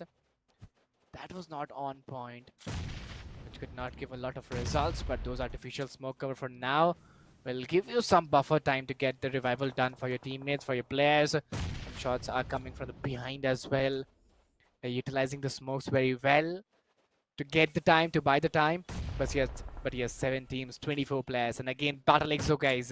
If you haven't downloaded yet, please go scan the QR code, download it from your Google Play Store or App Store, because this is the opportunity, especially for the underdogs. You could play some beautiful Tier 3, Tier 2, Tier 1 scrims, improve yourself, grind harder, learn a lot of things, and build a career out of esports. But Starboy, well, amazing grenade by Kiral is been delivered there. Team number 10 looking in trouble. The pressure is totally being seen into their movements, because now they are not initiating the fights, they are hiding behind those vehicles. Well, they could defend by their throwables as well, but I don't think they have the throwables for now. It's Johnny coming in. Well, that Molotov could put yourself into difficulties, but now he'll be lucky enough. One good grenade could eliminate the whole team, because the position of all the 3 players are at an instance, are at a particular region. But yes, still trying to suppress the opponents. I think height advantage with team number 8, man advantage, the confidence will allow them to win the particular fight. But oh, that was a great grenade, and I said you, one good grenade could change the game and eliminate the whole team. But that goes another region. Meanwhile, Team Hydrap, I'm sorry, meanwhile, it's the Team Vadia Gaming, they have been taken down. Alright, onto the other end has been taken down. Bliss has been taken down, and as I told, one grenade could change the game, and it's Lone Ranger surviving Johnny for the team. For how much more time he'll get those positions? This is the question. 7 teams, 19 players. That grenade just popped on his face out of nowhere. He did not see that one coming. Thanks to the smoke covers now coming up. Oh, another grenade from Williams is burning as well. Emil has to be careful. Can he make it in time? Can he make it in time is a question, but I'm not really sure. As Krania also hits the tech, they're losing a lot of players here already in gaming. They have to be careful. Williams is making it work. DPS in hand. He wants to make sure that he gets the confirmation out of the finishes, as well as Real GT. He gets taken down by Man TTT, and Taiko Jin finally putting the final nail in the coffin there as he takes him down. But Williams has already done the damage. I think he took down 2, maybe 1. Not really sure, but he has done his job. He has actually taken down 2. Taiko Jin is the only one surviving right now with 4 finishes to their side. They have to be careful. There's a play zone now taking down one of the players. That is going to be Kerala. Boy, is it Kerala Noisy? Real Hawk also gets taken down by the play zone, and Taiko Jin, well, he gets shot out from really far apart thanks to Hawk GT. 6 finishes for the side of Team Others. Is this going to be a game for Others? As the side of Vadyar Gaming, they're now coming in. They've seen that the side of Others are putting up a show, and they're like, yeah, we're going to take the spotlight back, and there you go, eliminated thanks to a little bit of assistance from a different team. The side of Star Nixon is also out of the picture. Unfortunately, the only one surviving was Johnny. He's going to get taken out by Playzone. We're now down to the top 3 teams, ladies and gentlemen. It is going to be Vadyar. It is going to be Team Others as well, is it? No, I feel like it's Explain. Who's the other team? Is it Others? No, it's actually Nevin OP. 3 teams, 9 players. Well, the audience, I'll request each and everyone, guys, if you haven't downloaded yet, please download BattleXO, especially for the underdogs. And yes, if you haven't hit the like button, please do so as well. Hit the like button, subscribe the channel, share the stream, because this amazing, entertainment will always be coming up there by Esports Exo. So yeah, please subscribe the channel as well. But coming back in the game, Maxi OP will coming up with amazing golden and grenade. He'll get that opening knock. 12 finishes point. Team Vadyar again proving themselves in each and every match. And Maxi, well, if he has the height advantage, if we have M416, he'll totally suppress the opponents. And now moving inside the zone very slowly. It's gonna be very difficult for other teams, and I think the chicken dinner which was missed by Team Vadyar, well, they're gonna now get it. Those grenades will create trouble for team number 9. This grenade of Maxi OP could create a lot of difficulties. Hawk GT coming with those heal battles. Last 2 forces remaining. Maxi moving in with that DBS in his hand. Will that be possible? Evil very close. 12 bullets. Well, that will make a connection. Last connection. And finally, I think they're very close to chicken dinner. I don't think they are close. They've won the game. Hawk GT, the Lone Ranger surviving for the team. Outside the zone, I don't think so. He'll make any change the decision. And it's Team Tamilas, which is Vadyar Gaming, getting a winner chicken dinner in the map of Miramar. Again and again, Team Vadia, they reign supreme, and they have proved it over time that they're here to win. First match, yes, unfortunately, they were unable to get that chicken dinner, but they did manage to put off a great show. In game number two, they get their revenge. They get that chicken dinner as well, along with a plenty of finishes. And yeah, it feels like they're in a hurry to maybe, just secure that spot and then they're chill. We've seen a couple of teams do that already, perform really good in the first couple of games, and then they can just take the day off because they don't really have to get any more points. And feels like what they're gaming is going to be one of those teams, or maybe they just want to prove that dominance because as they move on from here, right, they're going to be facing the likes of T2 teams, C3, Yeah. T1 teams as well, and the other dogs as well. They want everyone to know that they are one of the top teams. They are the team that everyone has to be on the lookout for because they are really aggressive. And I mean, once again, they prove that they're not just lucky because they keep doing it on a consistent, on a daily basis at this point. Well, they proved that, it's not by chance or it's not by luck. It's by their hard work or it's by their skill set because the way Team Vadhya is playing from the group stage as well, I think they're proving each and every team, they're proving themselves at every stage. And I think in the upcoming matches, the way they are playing, I think it's very difficult for other teams to get a comeback or to dominate in the overall standings.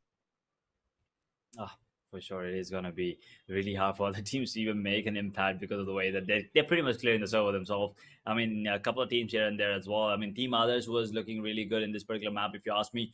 But at the end of the day, it's still going to be Vadyar Gaming coming out on top. So, yeah, game number three. Let's see, Vadyar. Once again, we have not seen them play Sandhawk that often, and also the fact that Yeah. last time we witnessed them on Sandhawk, they were not that great because of the fact that they already made enough points in the first two games. But yeah, let's see how it all goes in the map of Sandhawk. But for now, we're going to be taking a short break. We'll be back with map number three.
Okay, so well, ladies and gentlemen, here we are back again with BattleXO Regional League South India, match number 3.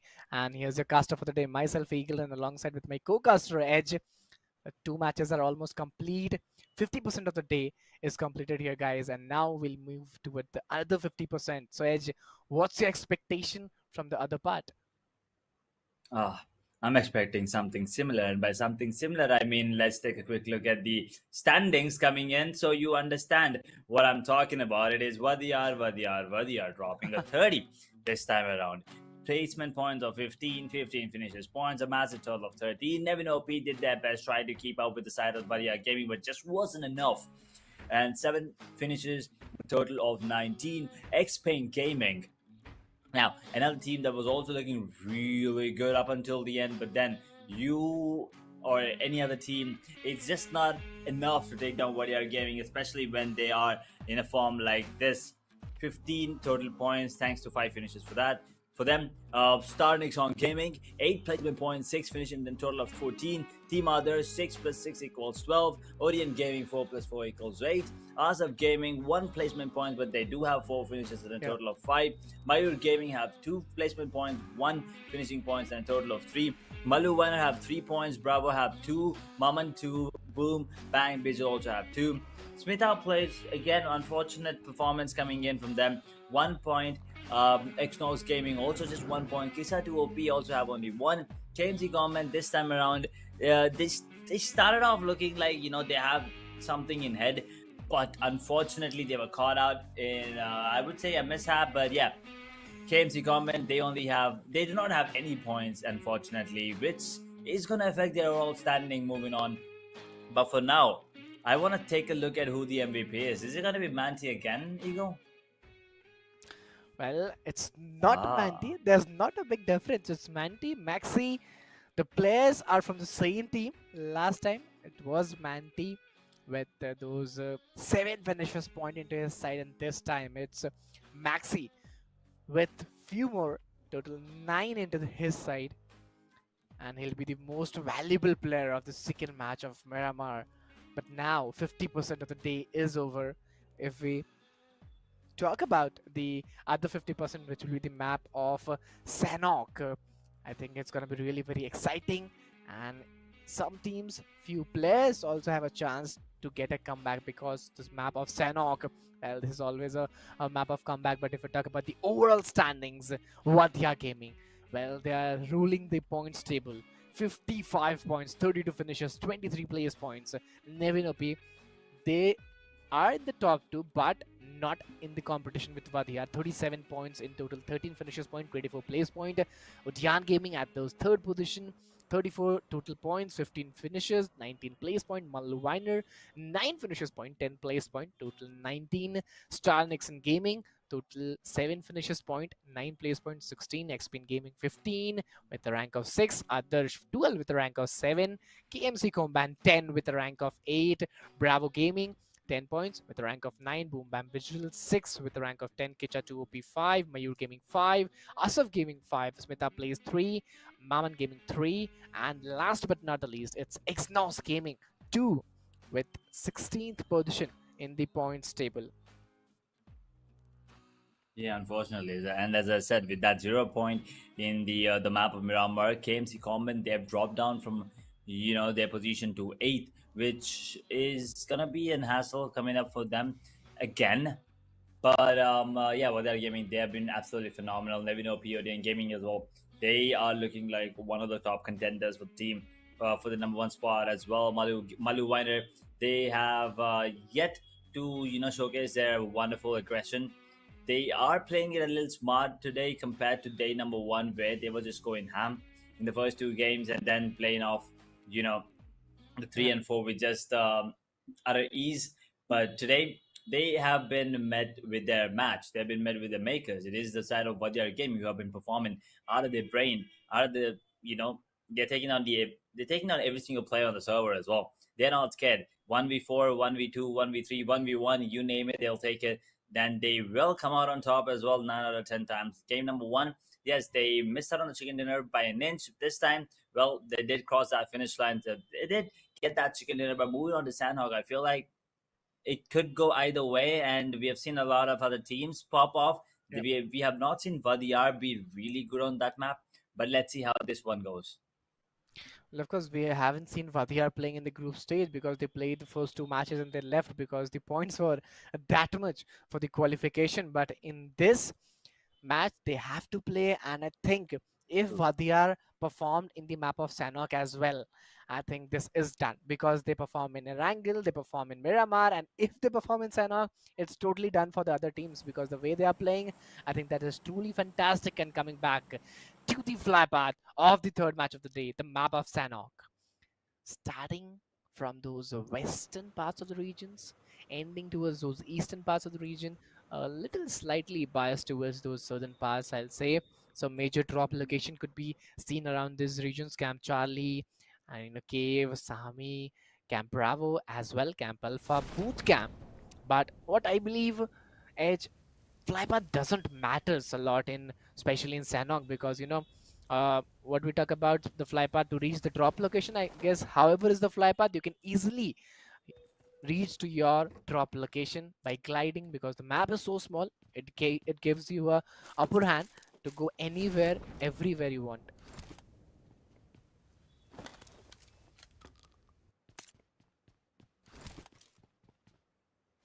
Lord of Split. I love this coming in. There are players everywhere on the map. This is something you usually do not see a lot coming in. But the only map that you get to see this is on the map of Sandhog as well. Camp Bravo looks like it is still going to be left alone. But Paradise Resort, I see a lot of teams going in there. Maybe that's going to be a fight already. I can see a couple of players going down. Confirming as well, Nevin OP, he gets taken out. Mantis in the business already. X7 Evil. They have to be careful. If Mantis in the server, you have to be cautious of your positioning. And Maxi, well, he confirms that finish. Will be stealing it from his teammate. Doesn't really matter once again, as long as they get it. It's okay. The team gets it. Both of these players are fighting for MVP, to be honest, Manti and Maxi. But look at these positions coming in. Look at these players.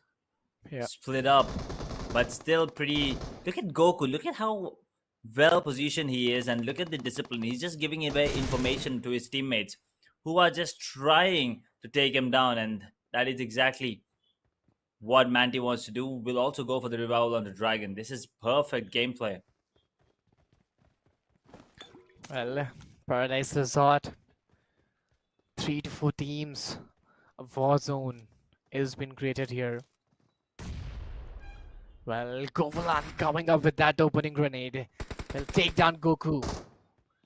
It's difficult for Team Vadiyar because we don't know. Audience doesn't know how will they perform in the map of Sandnok. But yes, 3 different teams. Different fights are being engaged here. Sandy will take down Wiki down. And Paradise is no more looking like Paradise here. It's looking like a hell for the teams. As I can see, team number 5, if I'm not wrong, Mammon Gaming, well, they're close to Paradise. They're keeping a sight over a Paradise, and they're looking for a right time when they'll get that players are engaging fight. They'll be coming up with a third party, and as I can see, Dragon is still holding a good angle. Team Vadhya trying to revive Goku because it's really very important. Man advantage is really very important, irrespective of the map. But I don't think so. Hitman will allow anybody to come closer to Goku. And I think it's Maxi who is very close to Goku. And the revival is being done. Oh!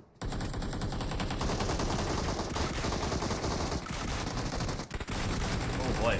Oh boy. A lot of fight. A lot of gunshots being shot here. Team number 15, Xnox Gaming, he somehow managed to survive this ENC with the DBS. Only has 40 more bullets, and its chamber has to, you know, take that into consideration for sure. Because if you run out of bullets in that fight, you are pretty much doomed. Oh, this positioning is great from Hitman. This positioning is just insane. But will he be able to spot? Because once again, when you're in the open, when you have a really good height advantage as well, you need to understand the fact that you are open. And someone really far away could spot you out and take you down.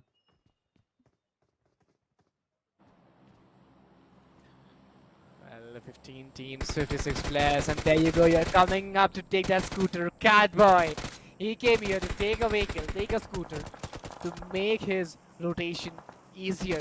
But team number 18, well, they were waiting, they were hiding, and they waited for the right time to take the shots. And finally, one easy point, I'll say, for them.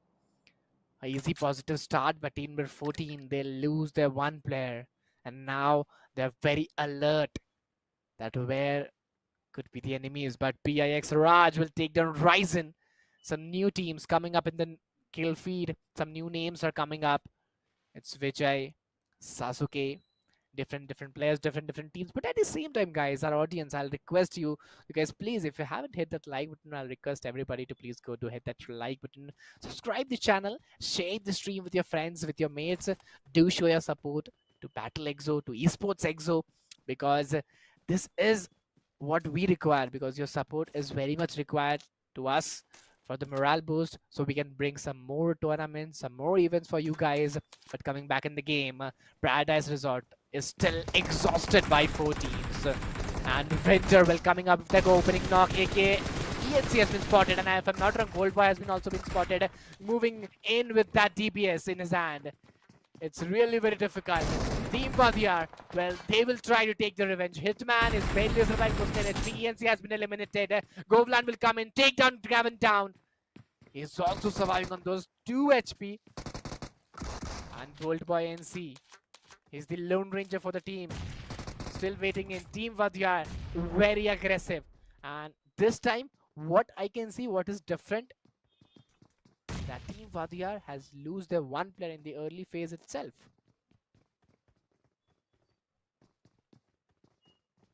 Will they? Will Badiyar go down as Goku? He's not having a good time right now. But the side of Xnox Gaming, they're confident. They want to take this fight. Look at all those grenades being thugged now on the side of Nebino P. Realhawk GT. Manti gets taken down as well. Manti's confirmed. Vadiyar Gaming are out of the server. The big dogs are gone. And Sandhawk, it just feels like Vadiyar just cannot find a way to win this. Sandhawk has been their kryptonite since day number 1. Well, it's surprising, it's surprising, and I'll say it's good. It's good for the competition. It's good for the lobby. It's good for the other teams as well, because somewhere it was needed to eliminate Vadiyar, to balance the competition. And if they would won this match also with those 30 pointer or 25 pointer, I think it would be a one-sided game. If they wouldn't play tomorrow, the qualification would be very much easy, because already they have 55 points. Last match, with the end of last match, they could get 100 or 105 points. And from my experience, for the qualification of top 4, the cutoff would be around 90 to 110. It may rank plus and minus a bit, but yeah, 90 to 110 will be a cutoff range. So yeah, Team Vadiyar is already inside it if they would win this match or get a 25-30 pointer. But now elimination of Vadiyar is not good for that team, but good for others as well. Good for the lobby, good for the competition, and good for the audience as well, because the competition will be maintained. And now still there are 2 teams, 2 teams in Paradise, and total 13 teams, 47 players surviving here. You have 1.5 minutes left. Let's see how will you go on, what will be their player strategies, because Sanok always comes up with some sudden surprises. There's always surprises in Sandhawk. You never really know what to expect. We're down to 13. As a side of Xnox, they're still holding their ground. Nevin OP is in the picture as well, but Paradise Resort, oh boy, that's one gone. Hitman finally understands that it's the time to make a move, and they do manage to get one knock. It's a 2v3 situation right now. They have to be careful, as the DBS and Vectors, they could be deadly up close and personal as well as mid-range. You need to understand this Realhawk GT. He's trying to get closer to the players, pulling out the AKM there. But I still feel like you should just jump in with the DBS. Oh, it's not looking that great. Hawk Duty having a DBS looking like a 1v2, a diagonal angle and a height advantage as well. Hitman, they need to be really very careful moving up with that AKM. Gonna be a bit difficult, but yes, slightly trying to change the position, slightly trying to, take some more time, heal up, and then again come back. Hawk GT, the pressure is into his shoulder. 1v2 is not that difficult, but yes, when you are the Lone Ranger surviving for the team, it's always difficult and pressurizing. Let's see how he go on. What will be his strategy? Well, hiding out could be a strategy, and suddenly you come out and take the players down. But if you have DPS, you could change the game and creating some angles by Hitman. Well, this could make troubles for Hawk Whitey, and as I can see, Hitman, he knew, he is very known to the positioning, he is very known to the maps, and if Hitman comes from here, I think Hawk, well, he will have a upper hand. He's trying left and right. He's going left and right, watching both the terrace very keenly. But still, okay, Hitman is going down. He has changed his position.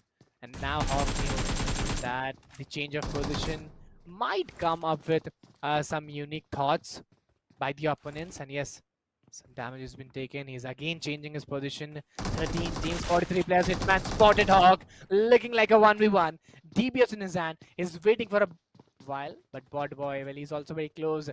The trouble, the nervousness is totally been seen in his movements, but Hawk GT is very close to Hitman. It's looking like a 1v1. Hitman is not known his position. Yes, he's known. He'll take down one player. Going for the second one. He'll finish him off. Not that confident enough for the fight, but yes, he wasn't confident enough. Bold Boy will take him down and eliminate him. Anyhow, team number 15 will lose all of their players. Just the solo. Bold Boy will survive with those 8 finishes point. I'll say not a good start in terms of a long journey, but yeah, in the terms of a drop clash, they played really well with those 8 finishes point and survived anyhow. Would have drop classes are all running out now. DBSs, DBSs. I feel like DBS is one of the. Oh, look at him just punching him, and there you go. And Mayur Gaming, they lose another player. That was quite fun to watch. Maman Gaming, they have to keep an eye out. Yeah. They have to go for this. And well, you punched us. Well, we're gonna make sure that I pull out these. What is that? Is that like a Hello Kitty fan? It looks like 11 teams, 34 players. This is the stage 2, 1 minute you have in their hand. They get inside the zone. And yes, you have to travel the zone. You have to travel the rotation. You have to do the rotation on foot. But Jin 70R, he'll take down Olinga. A new fight is building in, and it's Team Taiko this time. They're very silent from the first match itself, which is very opposite from their behavior, very opposite from their game style, which was delivered in the group stages. I think they're coming up with something else in the semifinals. They are very defensive, very silent, which is not suiting them, I guess. What do you think, Edge?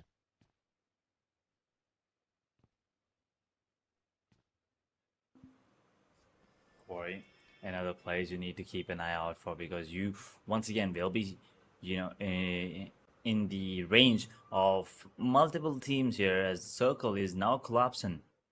I want to see how aware the circle goes. Does it go towards Quarry? Does it go towards Kampong area?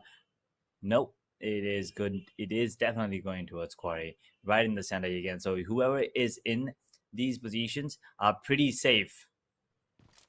Team Maluwainer, they must be feeling really confident right now. As we move down to 11 teams and 33 players, everything is looking like everyone's settled in their positions.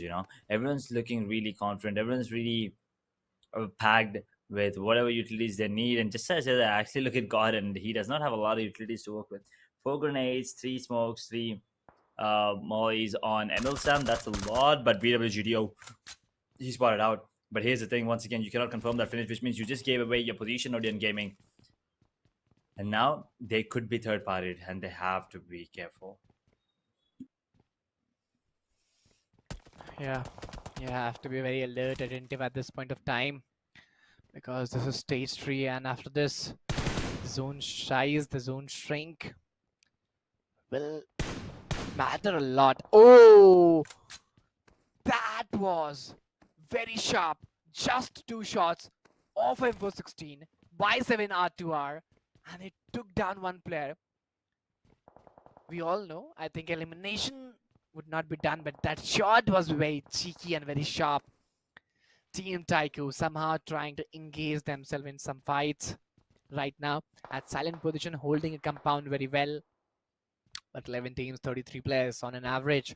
Each team will have around those 3 players into their side, 3 or above 3.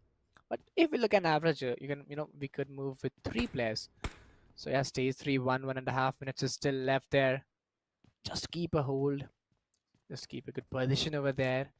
And yes, then we can move in. Starboy, IWNL, getting a good position out of their team Taiku. Still waiting. Each and every team is now very silent, holding their position very tight, waiting for the next zone to shift in.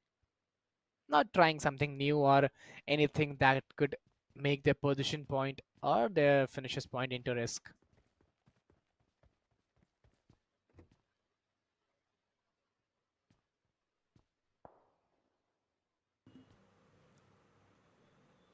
Very silent.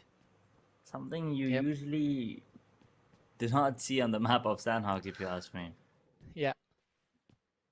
But yeah, it's very silent. And just as I said that, I heard one gunshot. Not really sure if that was intentional. Feels like a mistake. But Camp Charlie now being evacuated as well as we move down to the stage 3 zone. It is closing in. Stage 4 coming up. 14. Moment Gaming. They only have one player surviving. He needs to go for position points as he's already in the circle. Why is he even going?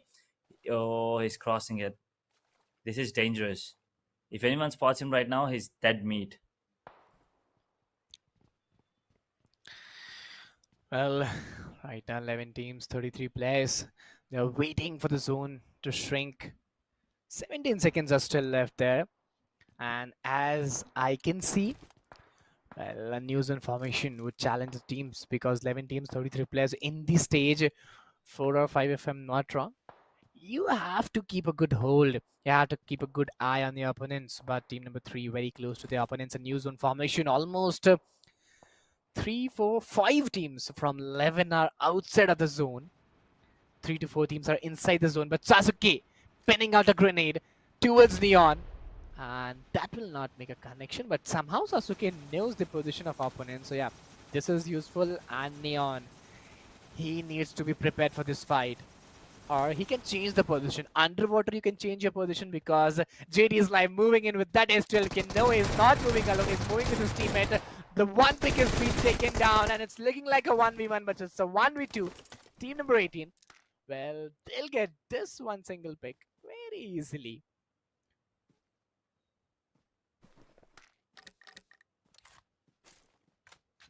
Will they get more is the question now. As you're moving down to the top 10 teams surviving in the server with 31 players. I-10. Oh, another one. They're finally getting some action here as they will be dropping on 2 players on the side of Star Nixon. 2 players, they don't even know what hit him. Cobra. They're calling in for, they're calling in for reinforcements. They want to make sure that they get these confirmations as well because they are going to be other teams in the vicinity pretty soon. They cannot let this revival come into play, and he has no grenades whatsoever. On the side of Team 10, Star Nixon, they already lost one. They are on the verge of losing another one as well. He's bleeding pretty fast. 2 other players, can they go for the survival? Can they go for the revival? I'm sorry. As if they come out, they might just go down, and I feel like Smita plays. They smell another one. Cobra's smelling others, but Karma, Jack, they are going to be the one dropping him. As now slithering Cobras, they have to be a little, worried about their position. As 3 players survive, their other teams trying third party them and coming out on top as well. 10 teams, 28 players. Stage 4, this is moving in very nicely. Well, Molotov is pinned out. Sanok is always about those surprises, always about those, you know, certain surprises, I'll say. And as I can see, Arnab is trying to create a flank over there. Obey flash, well, somehow he have a knowledge that player could come around. But Team Cobra, different teams, different players engaging themselves.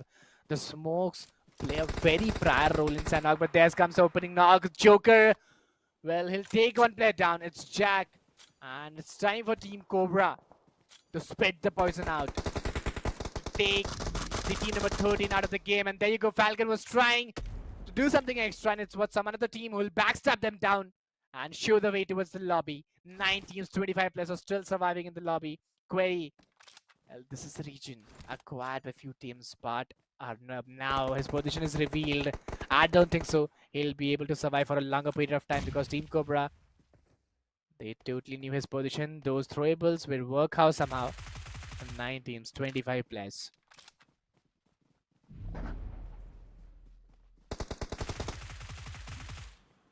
Taking down multiple players is gonna be an issue now, as they are gonna be out of the zone as well. Pretty close to get in, but now he has to go down. Unfortunately, I'm pretty sure as a zone will be playing a factor in this.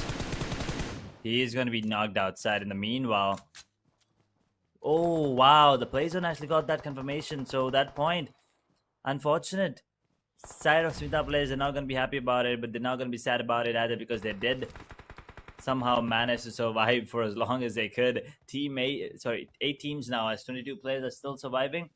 They're trying to make their way in. Are they abandoning their teammate is my question. The teammate, I feel like, could be safe because of that one small compound over there. But I feel like, yes, it is going to be, them abandoning their teammates. So the finish will be given away to the respective players. Claude, they find another couple of players here. Will they be going for this? Will they be going for this fight? Joker going for the heal. They do not have a lot of utilities to work with. They do manage to get that confirmation. Joker is a very smart player. He gets that finish thanks to the Molotov. But as I said, they do not have any more utilities to work with. That is going to be a big issue moving on. As we are down to 20 players. Stage 6 circle coming into picture. Here you go. Well, 8 teams, 20 players. Team FN5. Team number 3 against Team Taiko. And as I can see, Team Taiko, anyhow, they're managing themselves, refusing the fights and managing themselves to get the position, to rank up in the position points. Right now, they're having 4-man advantage. Having a split of 2v2 looks difficult for them. Cowboy at those defended regions, but okay, this is something different. Grenades are being thrown out outside of the warehouse. But yes, if I have a cover, this will help you out. Cowboy using the utilities very well. The players are being damaged, and again, one more grenade is coming in. And it was overcooked. Team Taiku, they have to be really very alert. 8 teams, 19 players. The battle is going to be very exciting.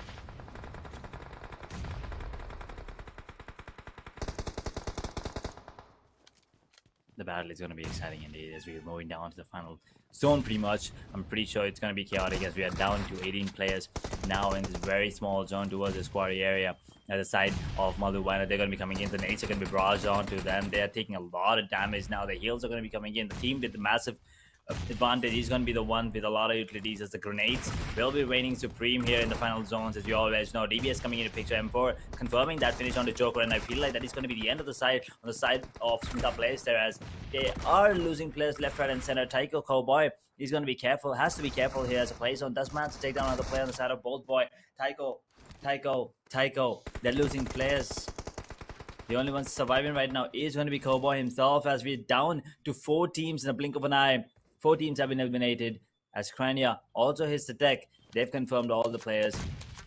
Cowboy, the only hope now, as the zone will be collapsing in 10 more seconds. They have to find a way to go in, and I don't think it'll be worthy.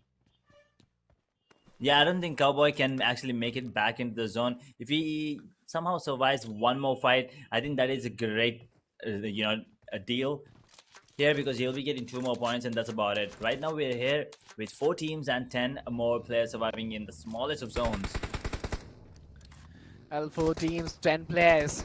Team number 3 looking very aggressive for those fights. They are here to rule and get a comeback. Mulviner, well, they were aggressive in the group stages and now they have a chance to get a comeback by the map of Sanog. And still waiting and talking about team number 10, Star Nixon Gaming. They played really well in the last match and trying to continue the same temperament. F and God getting some amazing shots. GT will get a grenade out there. He'll take down and Glown out. And Starboy, well, again a good connection. God will be taken down. It's been knocked. The trades are moving very fast. 3 teams, 7 players, one more elimination. And as you can see, there's a heal battle going in those yellow spots. I would love to see who is that player. But Starboy, well, the revival is really very important. It's Malu Viner versus Star Nixon Gaming and one more team which is doing that heal battle. I think That's Tycho, if I'm not wrong. maybe, maybe. Yep, that was Tycho Cowboy, and he will get taken down, unfortunately, to the play zone because, as I said, they did not have a lot of utilities to work with. Meanwhile, Johnny is going to get dropped as well. The side of Malu Viner now with a 3-man. Now as a 3-man, they're closing in onto the players on the Oh, side of Star Nixon Gaming, and they might just be getting this W oh, here. Will be yeah, getting this one as well. Now the only one surviving is Cowboy. Unfortunately, he did not get taken out last time. My bad. yeah. But there is nothing that he can do. That 3 players, and there's absolutely impossible of a task to ask for even. And it is going to be the side of Malu Weiner coming out on Yeah. top with a chicken dinner. But gotta give it to Cowboy. He survived. He got his team an extra 5 to 6 points at least. Well, yeah, this will help a lot. The way they played was really very fantastic. Even I talk about the comebacks, well, we can see a comeback. Malu Weiner, who were the dominating ones in the group stage, well, they were somewhere lost in the semi-final stage because the first 2 matches they didn't play it really well. The elimination was done at those early phases. But if I talk about them in this match, they got somewhere 6 to 7 finishers point as well, and at the same time they anyhow managed to get a chicken dinner. So yeah, this could be a start in the semi-finals for this team. And even if I talk about one more team, which is Star Nixon Gaming, yes, they also really play. They also played really well because in the last match, they were on the top 3 or top 4. Uh, Not sure, but yeah, top 3. They were in the top 3 or top 4, and they anyhow managed to get top 3 or top 4 in this game also. So the continuity in the past matches and in this matches, the temperament was really very great, and we could see some few new teams, some few new names. 3 4 new teams were coming back after the second match, which is the map of Sanox. So there's still one match remaining, which is the map of Erangel. So yeah, what's your expectation, Edge? Oh, well, I'm expecting Wadia to once again step up because this game, they unfortunately got taken out pretty early at the Paradise Resort.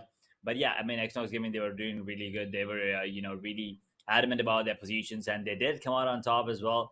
But gotta give it to Malu Weiner. Yeah, They've been patient and they did get this chicken dinner at the end. But there are a couple of teams, as you said, Smita Place was one of the teams that I had my eyes on as well because I wanted to see if they could at least have a chance moving on because once again at the end of day one you don't want to be having a really huge difference between you and the top 4 because in day number 2 you might not be able to cover it all back. So indeed. it's still going to be a really hard battle for the teams at at the lower half of the scoreboard, but expecting a comeback on the map of Erangel. But let's see how things go because we are just done with map number 3. There is one more left, so that is something you never knew. I mean, once again, you never really know. Once again, every day, map number 4, some new team comes up on top. Yeah, totally. Some new teams comes up on top, and there's always a comeback. If we talk about the group stages, well, the same legacy has been done. If we talk about the semifinals, day 1, we can see, if I'm not wrong, it's Star Nixon Gaming, and in the third match, it was Malu Viner. So even these 2 teams have a chance to get a rank in top 3, top 4 in overall standings after the end of the fourth match. So yeah, Let's see which will be the team, how will be they performing. But at the same time, guys, we'll be taking a short break and we'll be meeting after a short break. Till then, stay tuned.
Okay, so well, ladies and gentlemen, here we are back again with BattleXO Regional League South India Match 4, which will be off the map Wrangle. But before moving towards the map, here's we are the caster for the day. My name will be Igor, and alongside it's my co-caster Edge. Well, Edge, before moving towards the fourth match, I'm sorry, we'll be also looking towards the match standings of the third match and overall standings as well. So let's see who all are the teams who performed very well in the third match. Well, Mallu Viner, as we discussed before the break, well, they really played very well. 21 points into their sides with 6 finishes points. Star Nixon Gaming 16 points and Asaf Gaming 15 points. Well, if you see one thing, these are the three names. Right now they're at the top, but in the last match standings they were at the bottom. So map of Sanhok is a map of comeback. They showed really well. Yeah, definitely. I mean, Sandhawk was one of those maps that everyone were waiting. I feel like, just to get that kickstart, get that momentum, get the groove on. And they did manage to take down the big dogs there. While they are gaming, unfortunately, this time they were not able to, perform as well as they could in the first two. But Odin Gaming also, if you ask me, technically speaking, they did not play well. Why? Because they do not have any finishes, but they still have 12 placement points, right? So that still accounts for something. In the end, they did manage to survive cover by RTR. He was the one going for the heal battle at the end. Asaf Gaming, Xnox Gaming. Xnox, I feel like, was the one who actually took down the side of Vadir Gaming. So that must be a huge confidence boost. As Boom Bang Vigil, they also have one finish and they did manage to survive till the end almost. 9 total points. Smita Plays and Mayur Gaming, along with Nevin OP, have 5 each, 4 points for Kicha to OP. Maman Gaming and Badiar Gaming only have 3 this time around. KMC Combat, unfortunately, after the first game, in which they got 10 points, they have unable to perform. They have 0 in the last one on the map of Miramar and 2 on Sandhawk. Team Others with only 1 point. Bravo and Explain Gaming also 1. One good thing is no one has 0 points in this particular map up. So that is something, I mean, not a huge thing, but it is still something to look out for. But now talking about the MVP, I feel like it has to be someone from the Xnox side, or maybe not. It is going to be someone from the side of Nevin OP. It is going to be Real Hawk GT with 5 finishes. Really well played, especially with the DBS there. He was just going in ham with the DBS with the AKM switch. Really well played coming in. Another reason why Nevin OP were able to get 8 finishes, I believe, and 8, was it 6? I feel like it's 6. But anyway, he was one of the major factors, for that reason. Well, of course, he was the major factor as you explained. But yes, uh, the most valuable player, Nevin OP, from the team Nevin OP, which is Real Hawk GT. But at the same time, if we look towards the overall standings of match 3, what will be the teams? Who will be the teams? Well, it's Vadia Gaming. Nobody is even close, I'll say. It's a difference of almost 12 points. Well, Lodian Gaming has second with those 46, Neven Nopi 42, Maluwaner 40. Well, we could see the competition from second to fifth, but there's no competition between first and seconds. And if Vadia perform in this match as well with a good pointer of 25-30 again, I think they could make a big difference at the end of day 1. Oh, they definitely could. And yeah, KMC Common, they were on 8th position last time. Now they dropped down to 11th. Smita Players were one of the top 6, top 7, but now they're down to 15 at the almost bottom of the scoreboard. So these two teams have to, work on this map up. They need to get at least 20 points to keep their hopes alive on day number 2 of the semifinals to make it even closer to top 4, if not maybe 3 and 4. I don't think 1 and 2 is going to be easy for Smita Plays, Moment Gaming, Kisatu OP, Mayur Gaming, Bravo, and maybe even KMC because they're sitting on 12 right now. At least they have the double digit scoreline. But let's see how things goes as we move forward to the final matchup. I'm expecting Wadia to step up, but at the same time, I feel like they're going to be just trying something new. They don't really care about those points anymore because they've already accumulated enough for day number 1. If they get another 58 tomorrow, well, that's GGWP 100 points. No one's going to be even close to you for sure. But all the other teams at the bottom of the scoreboard, right now, it is time for them to step up. Time for them to get a WWCD. Otherwise, it Yep. is going to be a GGWP, and they can just pack their bags. Well, of course, they can pack their bags because after day 1, at least you need an average point. If the cutoff for the day 1 will be around those 60 or 70, you should have at least those 40 to 45 points into your side, or at least 30 points, 50%. So if you have any chance in the day 2 to come back, you can make a good comeback out of there because you still have 4 matches in day 2. 50% of the day is still left, 50% of the event is still left for you. So at least get a 30-35 pointer at the end of day 1 if your day is not good. True. And with that, let's just jump straight into the flight path one last time for the day. It is going to be a wrangle, and we're going the other side this time. We're starting off with, somewhere around the military base and ending down on Lipovka. Or a little not of Lipovka, but you get the gist. Zarki shooting range, Georgia Pole Hospital, Stalbo, Severny, Kameshki maybe could be occupied, but all the other areas that I just mentioned, I feel like are going to be left alone again. Pochinki might just be one of those hotspots again, but Milta Power, I feel like it should be the go-to spot for most of the teams here. Well, of course, this could create some difference as well as we are looking towards the fly path. It's way too similar than the first match, second match, and third match because the fly paths were almost similar. What I can see totally towards the southern parts region, biasness towards military base and Novoripnoi. But there's a difference in zone formation. If it looks towards the zone formation, very soon the zone will coming in. A zone would coming in. I could see some drop clashes around those military base. Even Milta is a region to be focused in. Let's see where would be watching some new drop clashes. New, I think military base is a region where something new is coming in. Whenever there's military base, we never saw a drop clash in the first match. But now the question is that these two teams, how will they initiate the fights? My question is, should they initiate the fights?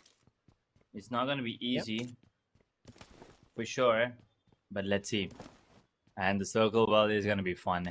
This is gonna be fun. Last time we saw just a bit of Georgia Ball Hills in the circle. This time Georgia Ball itself is gonna be in the circle as well, along with Hospital Gatka Quarry. They, I mean, look at this. Look at the circle.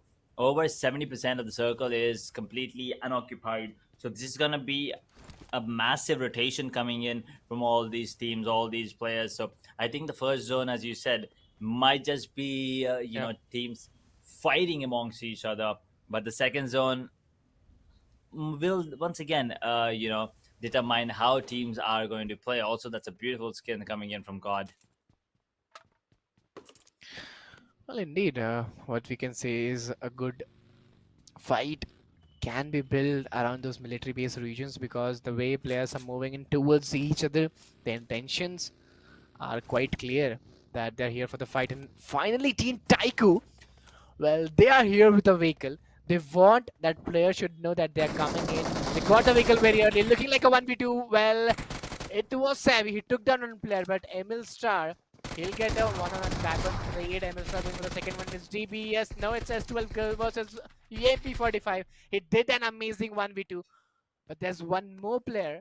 It's Chuno, if I'm not wrong. He is totally off guarded, looking like a 1v2 there. And yes, he's very close to his opponent's 1v2. Abu has been taken down. Shika now being solo player standing for team number 5. It's gonna be really very difficult for her. Let's see how will be she clutching it out, or will be she able to clutch it out? This is the question because a 1v4 scenario for her, it's gonna be really very difficult. And Team Taiku, well, they are formed up. Abu is knocked. I don't think revival is possible at all.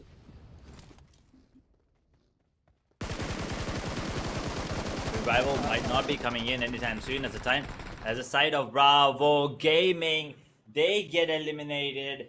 That's going to be the end of day number one's action of the semifinals for them.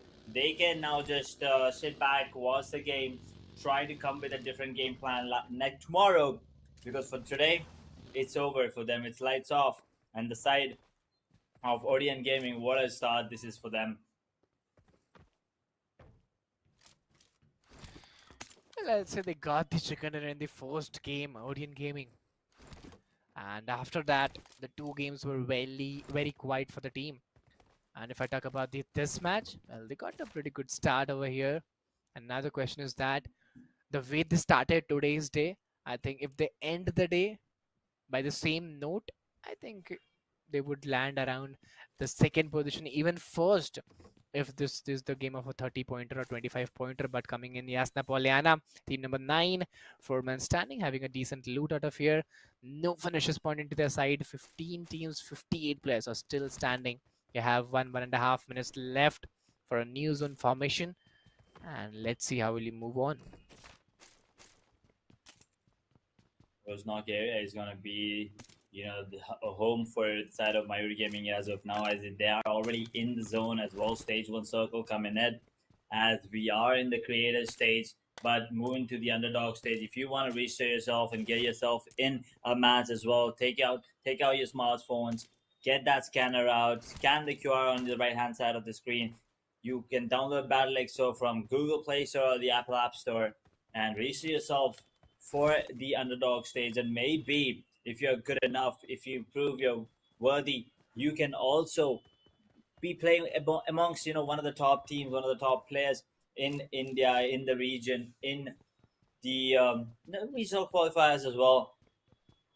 So I would once again just encourage everyone to do it. Once it all comes down to how you feel about yourself. But if you don't win, it's okay. It's all about experience. You learn from your mistakes. You become better slowly but definitely. And yeah, that's a very cheeky spot to hide your vehicle there, I feel like. But the side of Maman Gaming, another team that have have had a good game, couple of good games, but then have struggled as well. So another team that we need to keep an eye on. Day number four, right? Day number four. I feel like when Maman Gaming, or was that day number three? Well, I guess Mammon Gaming got a comeback Yeah, day number in three. day Yeah. 3, I'll say. And talking about Team X7, having a good hold on the Rozok, having the hills of Rozok in your control will always give you a favor of controlling the Rozok, even a good information from Rozok Water City and from school and from apartment. But at the same time, it's quite risky because if you have information of all these 3 regions, well, the other 3 regions will have the information about you. So yeah, you have to be pretty aware about these things. And right now, players are holding their position very tight, looting, trying to have a good loot at this time, and then they could initiate the fights in the upcoming times. 15 teams, 58 players, 3.5 minutes is still left. Team number 13, Team Obey, they haven't got a good start yet, searching for a good one into day 1. Let's see, will this be the game for the team? Zone now collapsing. 3 minutes for the zone to actually converge onto them. And the side of Boom Bang Vigil, they're also looking really good, trying to loot, getting all the utilities as much as they can. Possibly 4 players still surviving, so that is a good thing. You need to make sure that you have all your players surviving. Bring out your A game because this is the final map of the day, right? You're going to be taking a rest after this, probably going to be playing later on, but after this match, you probably take a break, probably get yourself something to eat, probably get yourself something to drink, chill for a while, watch your words, and then come back, figure out where you went wrong, and then maybe practice a bit more, go to sleep, and then come back tomorrow with your, head game strong because once again, you can't lose your head battles. You can't lose a mental game. That's where things change. But now moving on to Team Others, they are coming in with only 3 players, and I feel like 2 of the players have been actually swapped. One of them didn't show up, and I think Shrey, this is his first match. I'm not really sure. I have not seen that name in a couple of matches previously. But anyway, they're moving. They are on the run here. They will be meeting the likes of Asaf Gaming. They have to be careful. Do they really want to take this fight? Do they really want to go for a battle right off the bat? Because once again, this is still pretty early. Wrangle is the kind of map that is going to take time. Miramar and Wrangle, both of these maps take time. First 2-3 zones are just going to be for some drop clashes, but mostly just Yeah. farming. Well, I'll say right now, as this is the last match, players are waiting. They're trying to get the game very deep, and we all know whenever it's the last match, and you still have a chance to do something better, they take time. And if this would be the last match of semi-finals, I think the lobby would be at another level. At this time, I think there would be only 20 or 25 players, but this is the last match of day 1, so they still have a chance. They're still trying to get the positions first, and then they could run for those finishes point, because if you have the zone, if you have the man advantage, you can totally pull it off at any point of the time in the game. So yeah, Team Claw having a good position, and it's team number 16. They're trying to initiate some new fights over there. It's Denius. His takedown killer is live. And by taking down, he'll eliminate also. And 15 teams, 57 players, stage 1, 40 seconds for a new zone formation.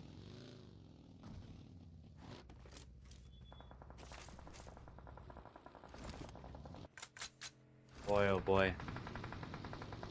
This is gonna be a fight here. Team 7, they're in the picture again. While you are gaming, I want to see how this one goes as Expand Gaming. They are now ready for this one. Or are they? DBS coming into the fight. One gone. Gokul actually hits a deck. Maybe no P. He's going to be run over by Manti. He does not give a damn about pulling out his weapon as well. He does not care. He wants to go for this fun. And, well, eliminated in the blink of an eye. You do not want to take them on. And, yeah, there you go. They proved them. Last time that was, well, that was a team who did kind of give them a tough fight. But this time, X-Pain Gaming, well, they're out immediately on the server. Vadyar Gaming, 4 finishes, looking really good. Again on the map of Erangel. Well, 14 teams, 53 players. This is the stage 2, 2.5 minutes. The zone string to come in. Team Vadyar, they already got those 4 finishes point, and what it looks like, Manti, he has got a 1v3. Well, those 3 finishes point into his side. Any team coming close to Team Vadyar, well, they're disengaging the fight. What I can see is that Team Claw, well, they came. They knew that it could be Team Vadyar in the rotation, and they just disengaged the fight and backed off. But 14 teams, 52 players. This is the stage 2. Very soon, stage 3 must be coming in. And let's see how will the players go on. Right now, the silence in the lobby is the silence before the storm. And what I guess, the storm would ruin everything in the game.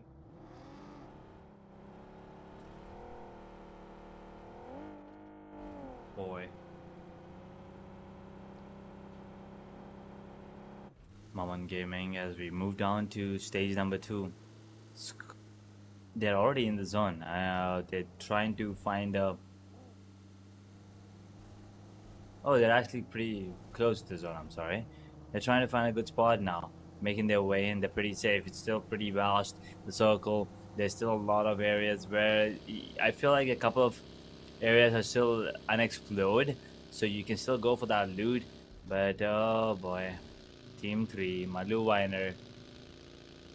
They will be out of the blue range vicinity soon, but they have to be careful because if they get taken out outside the blue zone, that is when the real problem, that is where the real problem Yep. starts. Sorry. Well, 14 teams, 52 players. Team number 10, very close to team number 17. Holding a good compound from here, it'll help you a lot. But as I can see, team number 17, they are planning something to come in. But it's going to be really, very difficult. At the same time, Devil, well, I think he's getting knocked by himself. And as you can see, distance is being the factor. They're holding a good dip. Team number 17, that terrain will give a good cover for a few more minutes until the next zone formation. And team number 10 holding a full compound with a warehouse. So yeah, let's see how they go on. But it's Team Vadyar again coming in action. If I'm not wrong, Goku was taken down. A quick revival will be done by Maxi. I think it was Team 6, which is Team Claw. Well, they are trying to initiate some more fights. Obey. Well, they are not obeying the rules, disobeying their opponents and trying to suppress them out. And Team Tamilas, which is Team Vadyar, they're trying to initiate 2 fights at a single time.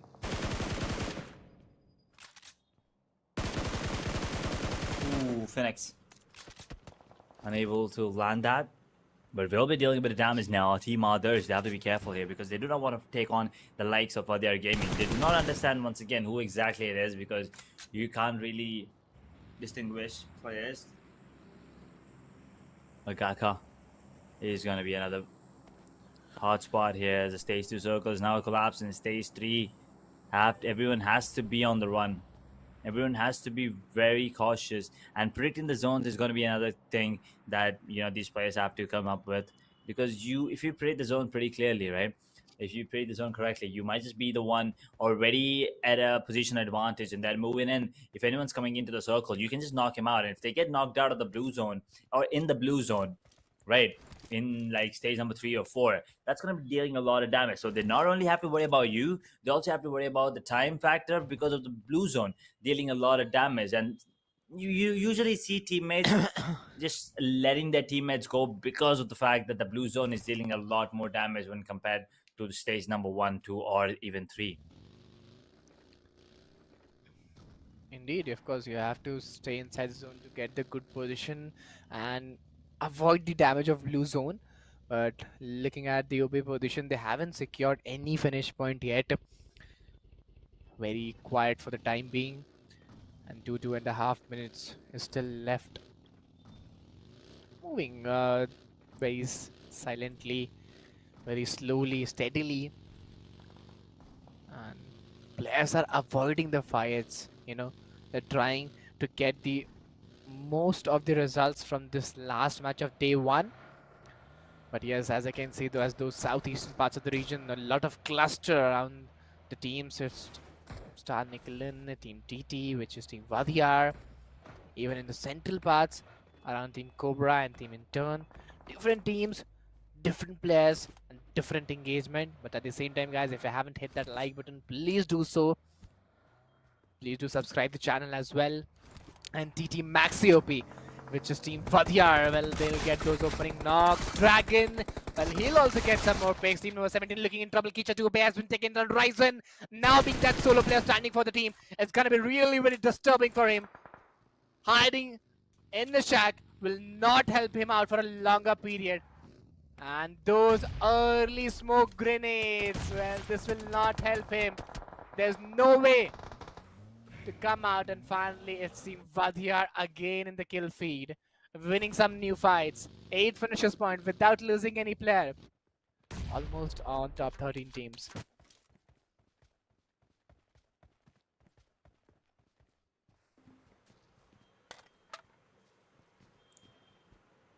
Malu Weiner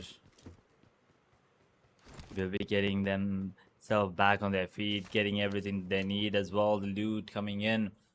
As there is another team coming in close, they have to be careful. It is gonna be Maman Gaming as well in the vicinity as Team 15. They spot out KMC, Xnox.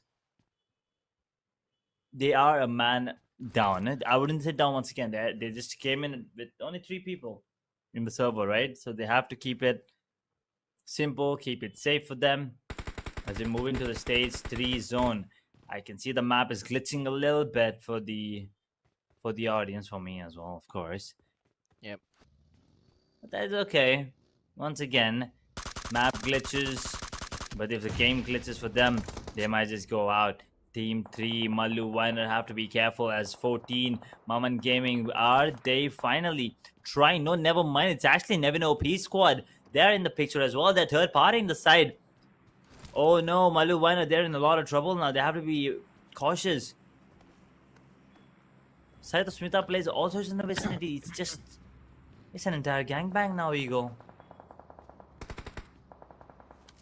Well, it's gonna be really very difficult. Different teams coming in. Cobra, well, they're also trying to utilize the time and get some free finishes from here. 3 to 4 different teams. GT is barely surviving those few HP. I think if we use a first hit, that would be more better. But Karma Jack from behind, a new fight with Claws coming in. Okay, it's Starboy. As we can see, different teams are coming in. Claw has been spotted by Sparrow. He'll take him down with a suppressed M416.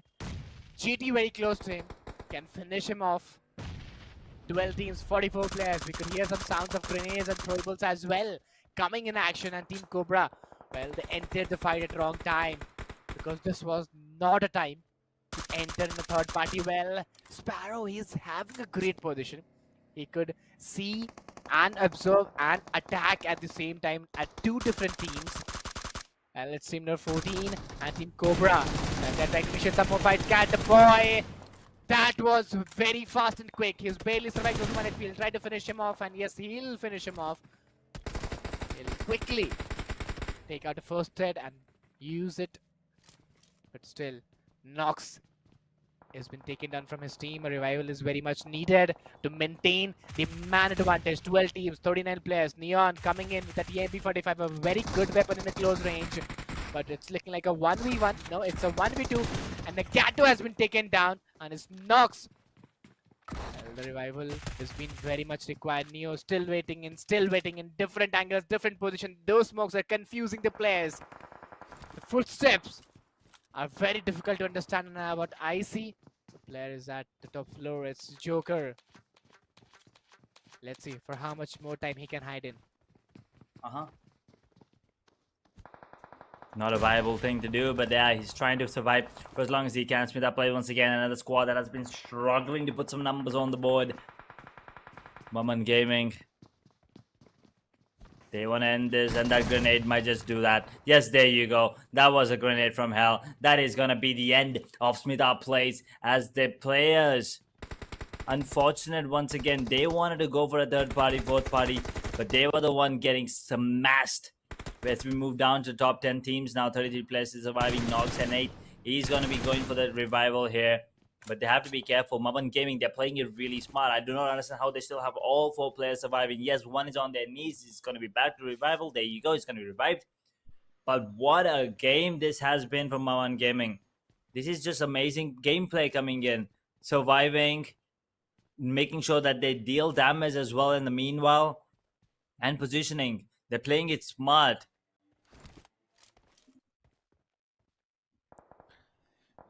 Indeed, 8 teams. Sorry, 10 teams, 33 players. Stage 4, 8 seconds for the new zone formation. And it's RNB Vijay. And Vijay OG. He will change the vehicle. Again, he'll go back towards his team. He'll heal up.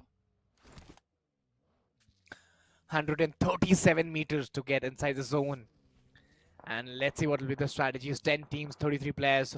At the same time, if we talk about team number 12, well, they are having a pretty good hold over there in the open grounds, which could be the new zone formation. And as I can see, yes, the new zone formation is coming around the open zone in the open grounds.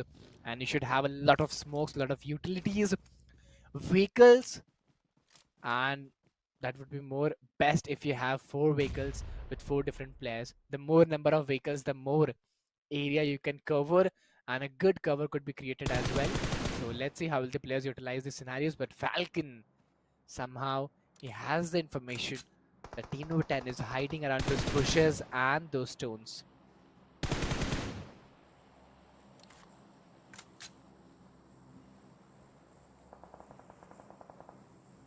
Wiki, in the meanwhile, gets taken out as well on the finished feed. As you can see, he's going to be confirmed off as well. KMC Combin, come on, this is going to be your match. This has to be their match. They have struggled in the last 2 maps to put some numbers on the board, but this time things might just work out for them. You never really know. As we're moving down to the stage 5 zone, team 18 Mayur Gaming is coming back in, and the side of Maman Gaming, they're already ready for this one. If they can just somehow tag them out of the zone, they might just be able to get themselves a free couple of extra points, and maybe even a squad elimination if things go right. Well, yeah, they have pretty good. They have a pretty good chance over here. The way they are moving in, they could have a few finishes point as well. The backstab will always play a prior role. The late rotation in the backstabs will have a risk, but will also have a chance to get the finishes point. Where there's risk, there's opportunity as well at the same time simultaneously. But 10 teams, 32 players. This is the stage 5, 14 seconds left. The zone is coming in. Run Vijay OG is still finding a way to get inside the zone, to have a position inside the zone, and it's looking really very difficult for him. It's another player, team number 10, holding a position very tight. Falcon and Flash still waiting in. Some grenades and throwables have been used at the same time very nicely. But let's see how will they maintain the same aggression. And okay, that was a great grenade. Jack, he'll take down Bliss. 1 grenade, 2 players on knock. It's Bliss and a Jane. Team number 10, well, they're down to 2. Onto their knees. And Let's see how will the team number 13 suppress them out and eliminate, because it's looking very easy for them. Looking like a 2v3, having the advantage. Those Molotovs will create a lot of difficulty. They're coming with a drop shot. Luraz waiting in, hiding under the smoke. But I don't think they could hide for a longer period of time. Obey flash, well, he'll come in and he'll take down the last player as well. 7 finishes point in the part of Team Obey.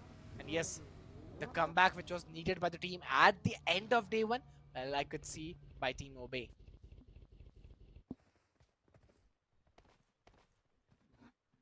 Team Obey, they've done it. They have done it somehow. KMC Common is still going in strong. Maluwiner, they're going to be getting their teammate back to his feet. It is still going to be 7 teams and 20 players surviving now, but the zone is going to be a menace. This is going to be starting for the utilities battle. That's exactly what I was talking about. Xnos Gaming going to be raiding some grenades here onto the players inside of team number 13, but that is not going to be the case, as he does miss out a couple of grenades here. Team 14 just spamming through the smoke and hoping to connect some bullets, but they will be spotting on one of the players. Have to be really careful. He's out in the open under the buggy, but you do get taken down pretty easily if you're in a buggy rather than in an enclosed vehicle, and there you go. That's exactly why the player Dennis is going to be out of the server as well, if I'm not wrong. But Noisy in the meanwhile does manage to take down one of the players, and thanks to the vehicle there, but BW Akio, he does manage to get one knock, unable to go for any more finishers. In the meanwhile, his teammate Dennis does manage to get taken out. Yeah, he's gone. Obey Flash is also gone. Hawk, Noisy, multiple players just getting taken out of the server pretty quick, and we're hitting the final zone here, Eagle, as we lose another team. We're down to top 4 and 12, top 12 players now. Well, the 4 teams, 11 players. Looking very aggressive at this time. Everybody wants to win the game. The intent is very clear, to finish the opponents and get the game. But GT is still moving in. Okay, that was not expected. GT has been taken down. God, now the Lone Ranger surviving for the team. It's looking like a 1v3. You have to wait. ENC is coming in. The shot's connected for a while. He'll try to take him down, but no more connection left. Goval has come very close. Okay, I thought the DBS could make a connection, but he ruined his thoughts and his dream of winning the game. But he has 3 teams, 8 players again. I could see one team outside of the zone, and they're coming in with a vehicle that could make a lots of noise and reveal the position. Definitely. I mean, he just ran him over, unfortunately. And now the side of Xnos Gaming, they're in the same vicinity as Zodian Gaming as well. They have to be careful as Moment Gaming. All of these 3 teams trying to close things off here. As we're hitting that 7th zone right now, we'll be dealing a lot more damage when compared to the other blue circles. So they have to be careful. Cover RTLs last time somehow managed to survive till the end, get that extra points for his team, and this time they're trying to close it off. Odeon Gaming, they're performing out of their heads as Krania does manage to get one more knock. Will they be able to get this confirmation? It's a question. As Team 14 Moment Gaming, they're waiting. They have a perfect shot. Why are you not taking a DO-8? Take this shot. You have a clean angle, but he's still waiting. He's 37 meters off the zone. That is waiting. Oh no. They have to be cautious. Cowboy RTR, they do manage to get one more. They're down to 7. But Xnox, oh no, have you waited a little too long? Neon and 8, he's finally pulled out the trigger, but it's a little too late. It's all over. Odeon Gaming, they have a huge map and man advantage. Those grenades are raining. There's nothing that they can do. No, I don't think so. There's any coming back option left for them. And PIC Goval, he was waiting for the right time. He stood up, he tried, but he failed. And finally, if I'm not wrong, it's team number 14. No, it is Odeon. It's Odeon. Yeah, it's Team Odeon. Well, they won the game. They got the chicken dinner. And the way they started the day, they ended the same way. They started with a chicken dinner and they ended with a chicken dinner. And this was a much better chicken dinner when compared to the other one, if you ask me. The first one, it felt like, Wadiar also was in the picture. But this game, Wadiar was just nowhere to be found. Odeon Gaming, they were phenomenal right off the bat. They kept going in strong, aggressive plays, very confident. You saw it in their movement. You saw that in the way that they were moving on the map and the way that they were playing. Just brilliantly executed their game plan and came out on top. Congratulations, Odian. I feel like they might have just overtaken Verdier Gaming in the number to take the throne Yeah. after day number one. But yeah, it is, as I said, it is just day number one. There is four more maps left for this semi-final to actually conclude. Well, as you said, there's four more matches remaining, but was 16, and if I look at Vadia, they only secured 9 points. So there's a high probability chance that Odeon Gaming could, overpass the Vadia Gaming in the overall standings. But KMC Comban 11 and fifth position Boom Bam Vigil 7, seventh position Star Nixon Gaming 7th, 8th position Nevin OP 6, 9th position Asaf Gaming 3, 10th position 11 Mayur Gaming. Swita plays 12th position, 1 point only. Dash 1 point only. Bravo Gaming, X-Pain Gaming, and Kicha 2 OP. They weren't able to open in this game. Yeah, I feel like Odeon Gaming is gonna overtake Vadia Gaming by 6 points this time in the overall. But before we head on to that, let's take a quick look at the MVP. Has to be one of the players from Odeon Gaming because they were just ham, and it is gonna be Taiko ML Sam RTR on the side of Odeon Gaming with 7 massive finishes. Huge number once again. There are a couple of teams that don't even have 7 finishes. So getting 7 finishes all by yourself, that is going to be a massive boost for you as a player, but also as a great motivation and an inspiration to the team as well. They're going to be feeling like, yeah, my teammates doing this much, I got to support, I got to do a bit more. The coordination is going to be a bit more, and they're going to be cooperating a bit more. So overall, a great team game coming in from them. And well, it's the moment of truth. It is going to be time for the overall standing now after day Yeah. number one, that is. And Odeon Gaming, as I said, 73 total points, and they're sitting on number one spot thanks to 2 chicken dinners. Warrior Gaming 6 points behind them, 67 total points thanks to 1 chicken dinner. Well, totally the way they played was really very fantastic. Odin Gaming, they overpassed Vadia Gaming with almost 6 points with 2 chicken dinners. Vadia Gaming, if we look at their finishers point, 43 finishers point into their side. Mallu Viner 55, Nevidobi 48, and the comebacks by Xnos, KMC, and Asav. Well, it's totally been shown in the overall standings as well. They're on the top 8.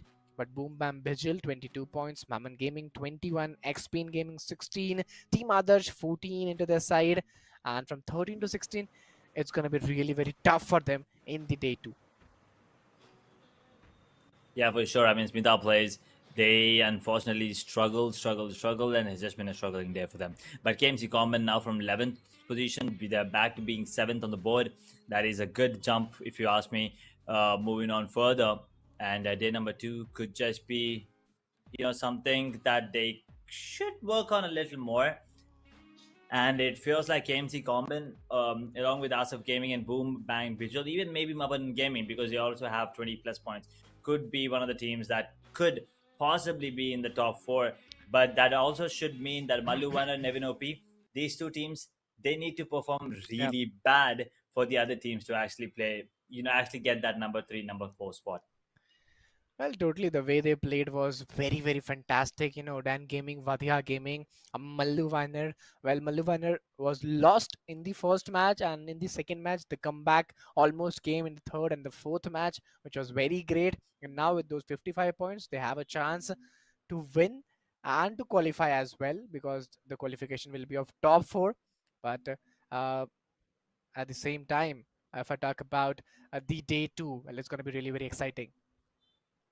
Oh, for sure. But with that, we are done with day number 1, ladies and gentlemen. It is gonna be an exciting day number 2 for sure, as all the teams will be battling it out 4 more times in 3 different maps. As you know, Erangel, Miramar, Sandhawk, Erangel again to close things off. But yeah, once again, huge shout out to BattleXO. Huge shout out to all the production team in the back, Vishal and everyone else. It was great casting with you, Eagle, as well. My name's Ez, and that's it. That's the storyline for day number 1. We'll see you again on day number 2. Until then, good night, take care, and stay safe.